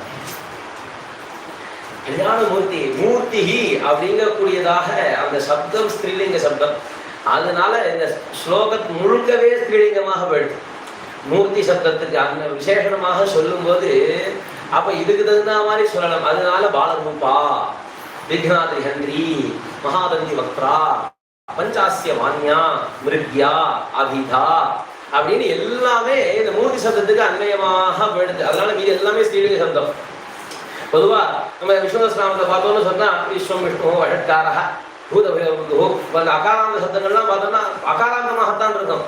அம்பாள் சத்திரம் பார்த்தோம்னா எல்லாமே விவசாயம். ஸ்ரீ மாதா, ஸ்ரீ மகாராஜி, ஸ்ரீமத் சிம்மாசேஸ்வரி அப்படி ஸ்ரீலிங்கங்கள் எல்லாமே கொஞ்சம் பார்க்கறதுக்கு தீர்க்கமா தான் மேக்சிமம் அமைஞ்சிருக்கும். தீர்க்கம் இல்லாததும் ஸ்ரீலிங்கத்திலே இருக்கு, தீர்க்கமானது புல்லிங்கத்திலையும் இருக்கு. ஆனா இங்க விசேஷமாக இந்த மூர்த்தி சப்தத்துக்கு அன்வயம் பண்ணதுனால என்னாச்சு, மொத்தத்தையும் ஸ்ரீலிங்கமாக போட வேண்டியதாக பண்ணி இந்த இடத்துல ஒரு கொண்டு வரார். காரணம் என்னன்னா, இந்த சதா பால ரூபாங்கிறதுக்கு காரணபூதமாக சௌந்தர்ய ஒரு ஸ்லோகம் பார்த்தோம் இல்லையா, இந்த பிள்ளை பிள்ளையாகவே இருக்கிறதுக்கு காரணம் அம்பாளுங்கிறதுனால அந்த அம்பாள தியானபூர்வமாக இருக்கணும்னு ஸ்ரீலிங்கத்திலேயே கொண்டு போறார் ஸ்லோகத்தை ஆச்சாரியர். அதனால காபி கல்யாண மூர்த்தி, மங்களமாக இருக்கக்கூடியதான ஒரு ரூபத்தை வச்சிருக்கக்கூடியதான ஒரு ரூபம் இருக்கு இல்லையா, அந்த ரூபம் எனக்கு ஸ்ரீர்மே விதத்தான், எனக்கு அந்த தைரிய லட்சுமி எனக்கு எப்போதும் கொடுக்கணும்னு பிரார்த்தனை பண்ணிட்டு மேல சொல்லணும்னு ஆரம்பிக்கிறார். நஜானாமி சப்தம், நஜானாமி சார்த்தம், வினயம், தன்னுடைய வினயத்தை காட்டுறது, அவையடக்கம் அப்படின்னு சொல்லிட்டு இந்த கிரந்தம் எழுதுறது அப்படிங்கிறதுக்கு இதெல்லாம் ரொம்ப முக்கியம். முதல்ல மங்களாச்சரணம், அப்புறம் அவையடக்கம், அதுக்கப்புறமா மேல சப்ஜெக்டுக்கு போறது. அந்த மாதிரி இப்பதான் ஒரு கிரந்தம் ஸ்தோத்திரத்துக்குள்ள ஒரு காவியம் மாதிரி எழுதியிருக்காரு இந்த சுப்பிரமணிய விஜயத்தை. மீது ஏதோ அந்த மாதிரி அமைஞ்ச மாதிரி தெரியல, இது ஒரு காவிய கிரந்தமாகவே அமைஞ்சு போச்சு. அதே மாதிரி வர்ணனைகள் அவ்வளவு ஒரு ரசனம் உள்ளதான ஒரு கிரந்தம். அதனால அவையடக்கத்தையும் கொண்டு வரார். நஜானாமி சப்தம், அம்மா எனக்கு சொல்லே தெரியாது. முருகனை பார்த்து சொன்னார், நான் ஏதோ ஸ்தோத்திரம் பண்றேன் நெருங்கிட்டேன், உன்னை யாரால ஸ்தோத்திரம் பண்ண முடியும்? வாய்ப்பே இல்லையே. அருணகிரிதான் பாடிட்டார், ஸ்காந்த புராணம் இழுடுச்சு, இருந்தாலும் கொத்த மாட்டேங்கிறதே, நீங்க சொல்லி தானே இருக்கும், மேல மேல ஸ்தோத்திரம் ஏறிட்டே தான் போறது. அருணகிரிநாதர் ஒரு பெரிய ஒரு சௌகரியம் என்னன்னா, அவர் முருகனை மட்டும் பாடுறேன்னு சொல்லிட்டு அத்தனை பேரையும் பாடிவிட்டார். அது ஒரு பெரிய அத்வைத தத்துவத்தை முழுசா உணர்ந்தவர். ஆனா இந்த சிதேகா அப்படிங்கிறதுக்கு அர்த்தம் யார்கிட்ட பார்க்கணும்னா அருணகிரிநாதர் நேராக பார்க்கணும். அது நஜானாமி சப்தம். அப்பா எனக்கு சப்தமே தெரியாது, சொல்லே தெரியாது, சத்தமே தெரியாது. நஜானாமி அர்த்தம். அப்படி ஒரு கால் சத்தம்னு ஒண்ணு இருந்ததுன்னா அதுக்கு அர்த்தமும் தெரியாது, எனக்கு அது சொல்லும் தெரியாது, அர்த்தமும் தெரியாது. நஜானாமி பத்யம் ஸ்லோகம் அப்படின்னு எடுத்துட்டோமே ஆகுனா அதுக்கு 4 பாதமாக சுக்லாம்பரம் விஷ்ணும் சசிவர்ணம் சதுர்புஜம் பிரசன்னவதனம் தியாயேது சர்வ விக்னோபசாந்தியே சதாபாரூபா விஜ்ஞாத்ரியந்திரி மகாதந்தி வக்ராவி மஞ்சாஸ்ய மான்யா விதீந்திராதி வித்யா கணேசாபிதாமே விதத்தாம்சியம் காபி கல்யாணமூர்த்தி அப்படின்னு சொல்லி ஒவ்வொரு ஸ்லோகத்துக்கும் 4 பாதங்கள் உண்டு. அந்த பாதத்தோட கூடினதாக இருக்கக்கூடிய ஸ்லோகங்களுக்கு பத்தியம்னு பேர். அப்ப இந்த பத்தியத்தை அமைக்கணும் தெரியாது. ஸ்தோத்திரத்துக்கு பத்தியம் ரொம்ப முக்கியம் இல்லையா? பத்தியம் இல்லாம எப்படி போறது? அப்ப நஜானாமி பத்தியம், எனக்கு பத்தியம் தெரியாது. நஜானாமி கத்தியம். கத்தியம்னா ஒரு விஷயத்த நேரம் சொல்லிட்டே போறது. இந்த மாதிரி பத்தியமாக சுருக்காம நேரம் போயிட்டே இருக்கும். அந்த பாட்டுல எழுதிட்டே போயிட்டே இருக்கிறது. அதுல விசேஷம் காட்டணும். இதுல மீதி எல்லாத்தையும் பார்த்தோமே, ஆனா இந்த மாதிரி எழுதுறது ரொம்ப ஈஸி. எழுதிட்டே போறது மீதி எல்லாம் மொழியிலையும். ஆனா சம்ஸ்கிருதத்துல கத்தியம்னு ஒண்ணு எழுதினா அதுக்கும் லட்சணம் வச்சுட்டா. அந்த கத்தியத்துலதான் இவருடைய வித்த மொத்தத்தையும் பார்க்கவே முடியும். அதனால சம்பு காவியம்னு எழுதுவா. பத்தியமும் கத்தியமும் சேர்ந்து காவியம் எழுதுவா, சம்பு காவியம்னு பேரு. அதுல பத்தியங்களை பார்த்தீங்கன்னா அது ஒரு பக்கம் அவருடைய வித்தையை காட்டியிருப்பா. ஆனா இந்த கத்தியம் ஆரம்பிச்சதுக்கு அப்புறம் அதுல இருக்கக்கூடியதான அந்த பதல் ஆதித்யத்தையும் அதனுடைய அர்த்த கௌரவத்தையும் கொண்டு வந்து திணிச்சிருப்பா கத்தியத்துல. இந்த கவிகளுக்கு அவ கவிதானா, அவளுடைய திறமை எத்தகையது, அவ எப்பேற்பட்ட கவிங்கிறத டெஸ்ட் பண்றதுக்கு அவ எழுதின கத்தியம் ஏதான்னு எடுத்து பார்ப்பாளாம் சம்ஸ்கிருதத்துல. அதுதான் அந்த தங்கத்துக்கு தேய்ச்சி பார்ப்போம் இல்லையா, அந்த மாதிரி வித்வானுக்கு தேய்ச்சி பார்க்கறது எதுலான்னா அவ எழுதின கத்தியத்தை பார்த்தா தெரியும் அவளுக்கு எந்த அளவுக்கு வித்தை இருக்குன்னு. அதனால எனக்கு பத்தியமும் தெரியாது கத்தியமும் தெரியாது. இது என்னன்னா, நம்ம ஒரு விஷயம், எனக்கு 8வது பாடமும் தெரியாது 7வது பாடமும் தெரியாது, அவ்வளவு ஏன் 1வது பாடமே தெரியாது. இப்படி சொன்னா தெரியாது. எனக்கு 1வது பாடமும் தெரியாது, 2வது பாடமும் தெரியாது, 3வது பாடமும் தெரியாது, அவ்வளவு ஏன் எனக்கு 8வது பாடமும் தெரியாது. நீங்க ஒட்டுறது அது ரிவர்ஸ்ல தான் சொல்லணும். பெருசா சொல்லிட்டு சின்ன சொல்லணும். எனக்கு ஃப்ளைட் ஓட்ட தெரியாது, ட்ரெயின் ஓட்ட தெரியாது, பஸ் ஓட்ட தெரியாது, கார் ஓட்ட தெரியாது, அவ்வளோ ஏன்ப்பா சைக்கிளே ஓட்ட தெரியாதுப்பா. இப்படி முடிச்சா சரியா இருக்கும். எனக்கு சைக்கிள் ஓட்ட தெரியாது, வண்டி ஓட்ட தெரியாது, பஸ் ஓட்ட தெரியாது, அவ்வளோ ஏன் எனக்கு ஃப்ளைட்டே ஓட்ட தெரியாது. அப்படின்னா ஃப்ளைட்டை சின்னதாகிட்டதா அர்த்தம். ஆனா இவர் என்ன விஷயம்னா வஸ்துக்காக இவருக்கு எல்லாரும் தெரியும். நான் அவையடக்கத்துக்காக சொல்றேங்கிறத இந்த ரிவர்ஸ்ல சொல்றதை வச்சே காட்டுறாரு அவர். இதுதான் வித்வான்களுக்கு உண்டான ஒரு தகுதியை. என்னதான் ஆச்சாரியர் ஞானின்னா கூட எதிர்த்தரப்பு அவ்வளோ இருந்தது. இப்ப நமக்கு கொஞ்சம் தான். அவர் இருந்தபோது எத்தனை மதங்கள் துருமத கண்டனம் எவ்வளவு பண்ணியிருக்கார். அப்ப அத்தனை பேரும் இவர் விஷயம் பண்றாருன்னா பாப்பா. அப்ப அவளுக்கிட்ட இவர் இவ்வளவு வினயத்தை காட்டணுங்கிற அவசியம் கிடையாது. அப்போ நான் வினயத்தை சுவாமி கிட்ட காட்டுறேன், ஆனா எதிராளி படிச்சாருன்னா இது வினயம் இல்லைங்கிறத அவன் புரிஞ்சுக்கலாம். அவை அடக்கமே அந்த மாதிரி அமைந்தவருக்கு. அதனால எனக்கு சொல்லே தெரியாது, அர்த்தமும் தெரியாது, பத்தியமும் தெரியாது, கத்தியமும் தெரியாது. இல்ல இன்னொரு விஷயம் என்னன்னா, இவர் சுவாமியும் சேர்த்து சொல்லிட்டு போறார். பிள்ளையார ஸ்தோத்திரம் பண்ணிட்டார், முருகனை ஸ்தோத்திரம் பண்ண போறார். அந்த குடும்பத்தில் இருக்கிறவா மீது 2 பேர். அதுல வாகர்ச்சாயுவ சம்பிருத்தௌ வாகர்ச்ச பிரதிபத்தையேன்னு சொல்லிட்டு சொல்லும் பொருளுமாக இருக்கிறது பார்வதி பரமேஸ்வரர். அதனால இவர் ஸ்தோத்திரம் பண்றது வியாதி போகணும், நான் ஸ்தோத்திரம் பண்றேன் நிர்விக்னமா ஆகட்டும்னு சொல்லிட்டு பார்வதி பரமேஸ்வரோட ஸ்தோத்திரம் பண்ணிருக்கலாமேன்னா நஜானாமி சப்தம் நஜானாமி சாஸ்திரம் தான்.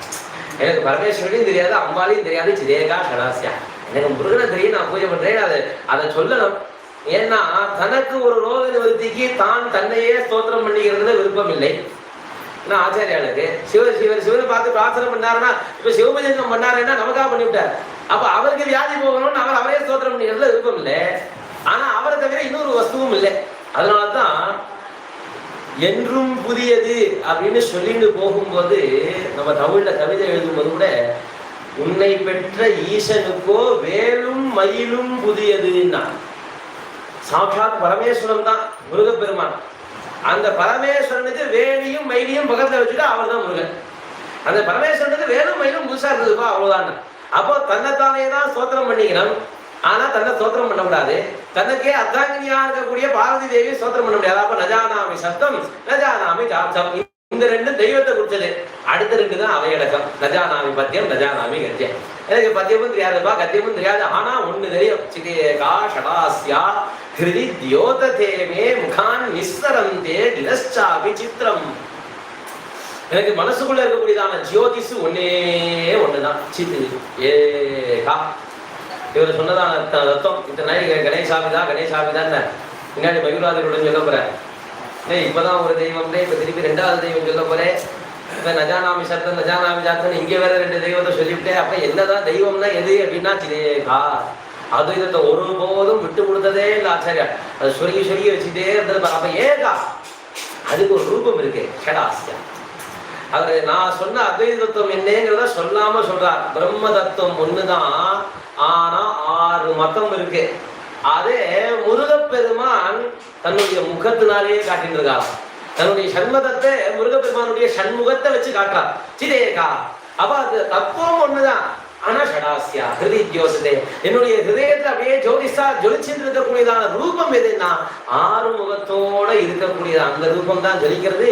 முகான் நிஸ்ஸரந்தே கிரஷ்டா விசித்திரம். என்னுடைய வாக்கிலேருந்து இந்த வித்தியாசமான ஆச்சரியமான சப்தங்கள்லாம் வெளிப்படுறது. யாருக்கு? சப்தமே தெரியாதவருக்கு, அர்த்தமே தெரியாதவருக்கு, பத்தியம்னா என்னன்னே தெரியாதவருக்கு, கத்தியம்னா தெரியவே தெரியாதவருக்கு. முகான் நிஸ்ஸரந்தே சித்திரம் கிரஹா. அது வித்தியாசமான இருக்கக்கூடியதான ஒரு வார்த்தை வெளில கொட்டுறது. சித்திரம் ஆச்சரியமா இருக்குப்பா, ஆச்சரியமான வார்த்தைகள் ஆச்சரியமா வருது. அது இவருக்கே சந்தோஷமா இருக்கு. இவர் என்னதான் புஜங்கம் பண்ணியிருந்தாலும் கூட இதுல ஏன் இவர் இதை ஸ்பெசிபிக்கா சொல்றாருன்னா, மீதி எல்லா ஸ்தோத்திரங்கள்லையும் இவர் பலஸ்ருதியும் நிர்விகத்துக்கு மங்களாச்சரணமும் பண்ணாத முகான் நிஸ்ஸரந்தே இரஷ்டாபி சித்திரம். உள்ளுக்குள் ஆச்சாரியனுடைய ஹிருதயத்துல இருந்து முருகப்பெருமானே அவருடைய வாக்கிலிருந்து சொல்லிட்டு இருந்தானா. அதனால இது நான் பண்ண ஸ்தோத்திரம் கிடையாது, உள்ளுக்குள்ள இருந்து ஒருத்தன் சொல்லிட்டு இருக்கான், அதுக்கு நான் சாட்சி மூலமா நின்று இருக்கேன், அவ்வளவுதான். அப்போ இதுல என்ன ஒரு விஷயம்னா, ஆச்சாரியனுடைய செயலி இது இல்லை.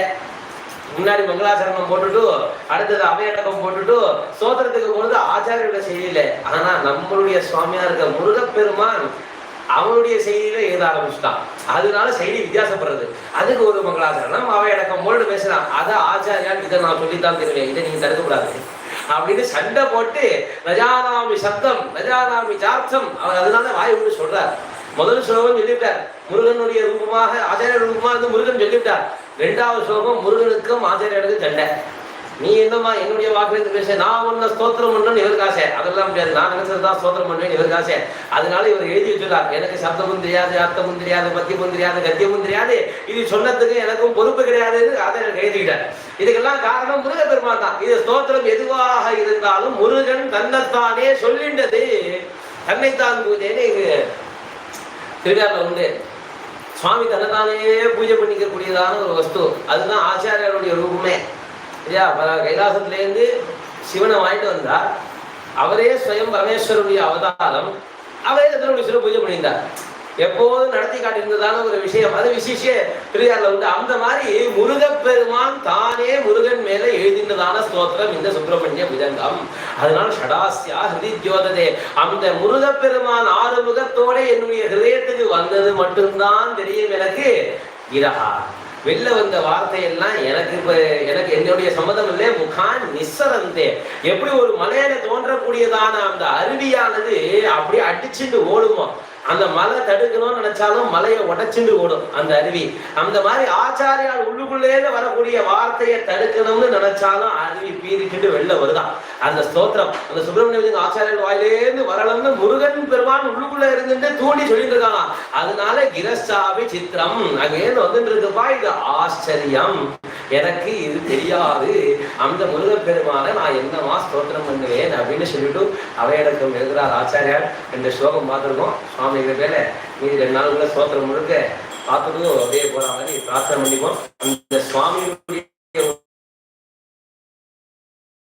அந்த அத்வைத தத்துவம் வந்தாலும் வித்யா ததாதி வினயம் அப்படின்னு சொல்லும்படியாக வினயத்தை கொடுக்கும்னு கடைசி வரைக்கும் வினயத்தோடையும் எந்த காரியத்தை நம்ம ஆரம்பிச்சாலும் அந்த விநாயகனாக இருக்கக்கூடியதான மூர்த்தி நம்ம மாத்திர இருக்கக்கூடிய அத்தனை விக்னங்களையும் போகி சமஸ்த மங்களங்களையும் நிர்விக்னமாக அடிக்கடி நடந்துட்டே இருக்கும்படியாக அனுகிரகம் பண்ணணும்னு ஆச்சாரியாருடைய ஒரு வாக்கை அனுபவிச்சதன் மூலமாக சுவாமி கிட்ட பிரார்த்தனை பண்ணி முடிச்சுக்கிறேன். வெற்றிவேல் முருகனுக்கு வீரவேல் முருகனுக்கு ஞானவேல் முருகனுக்கு சக்திவேல் முருகனுக்கு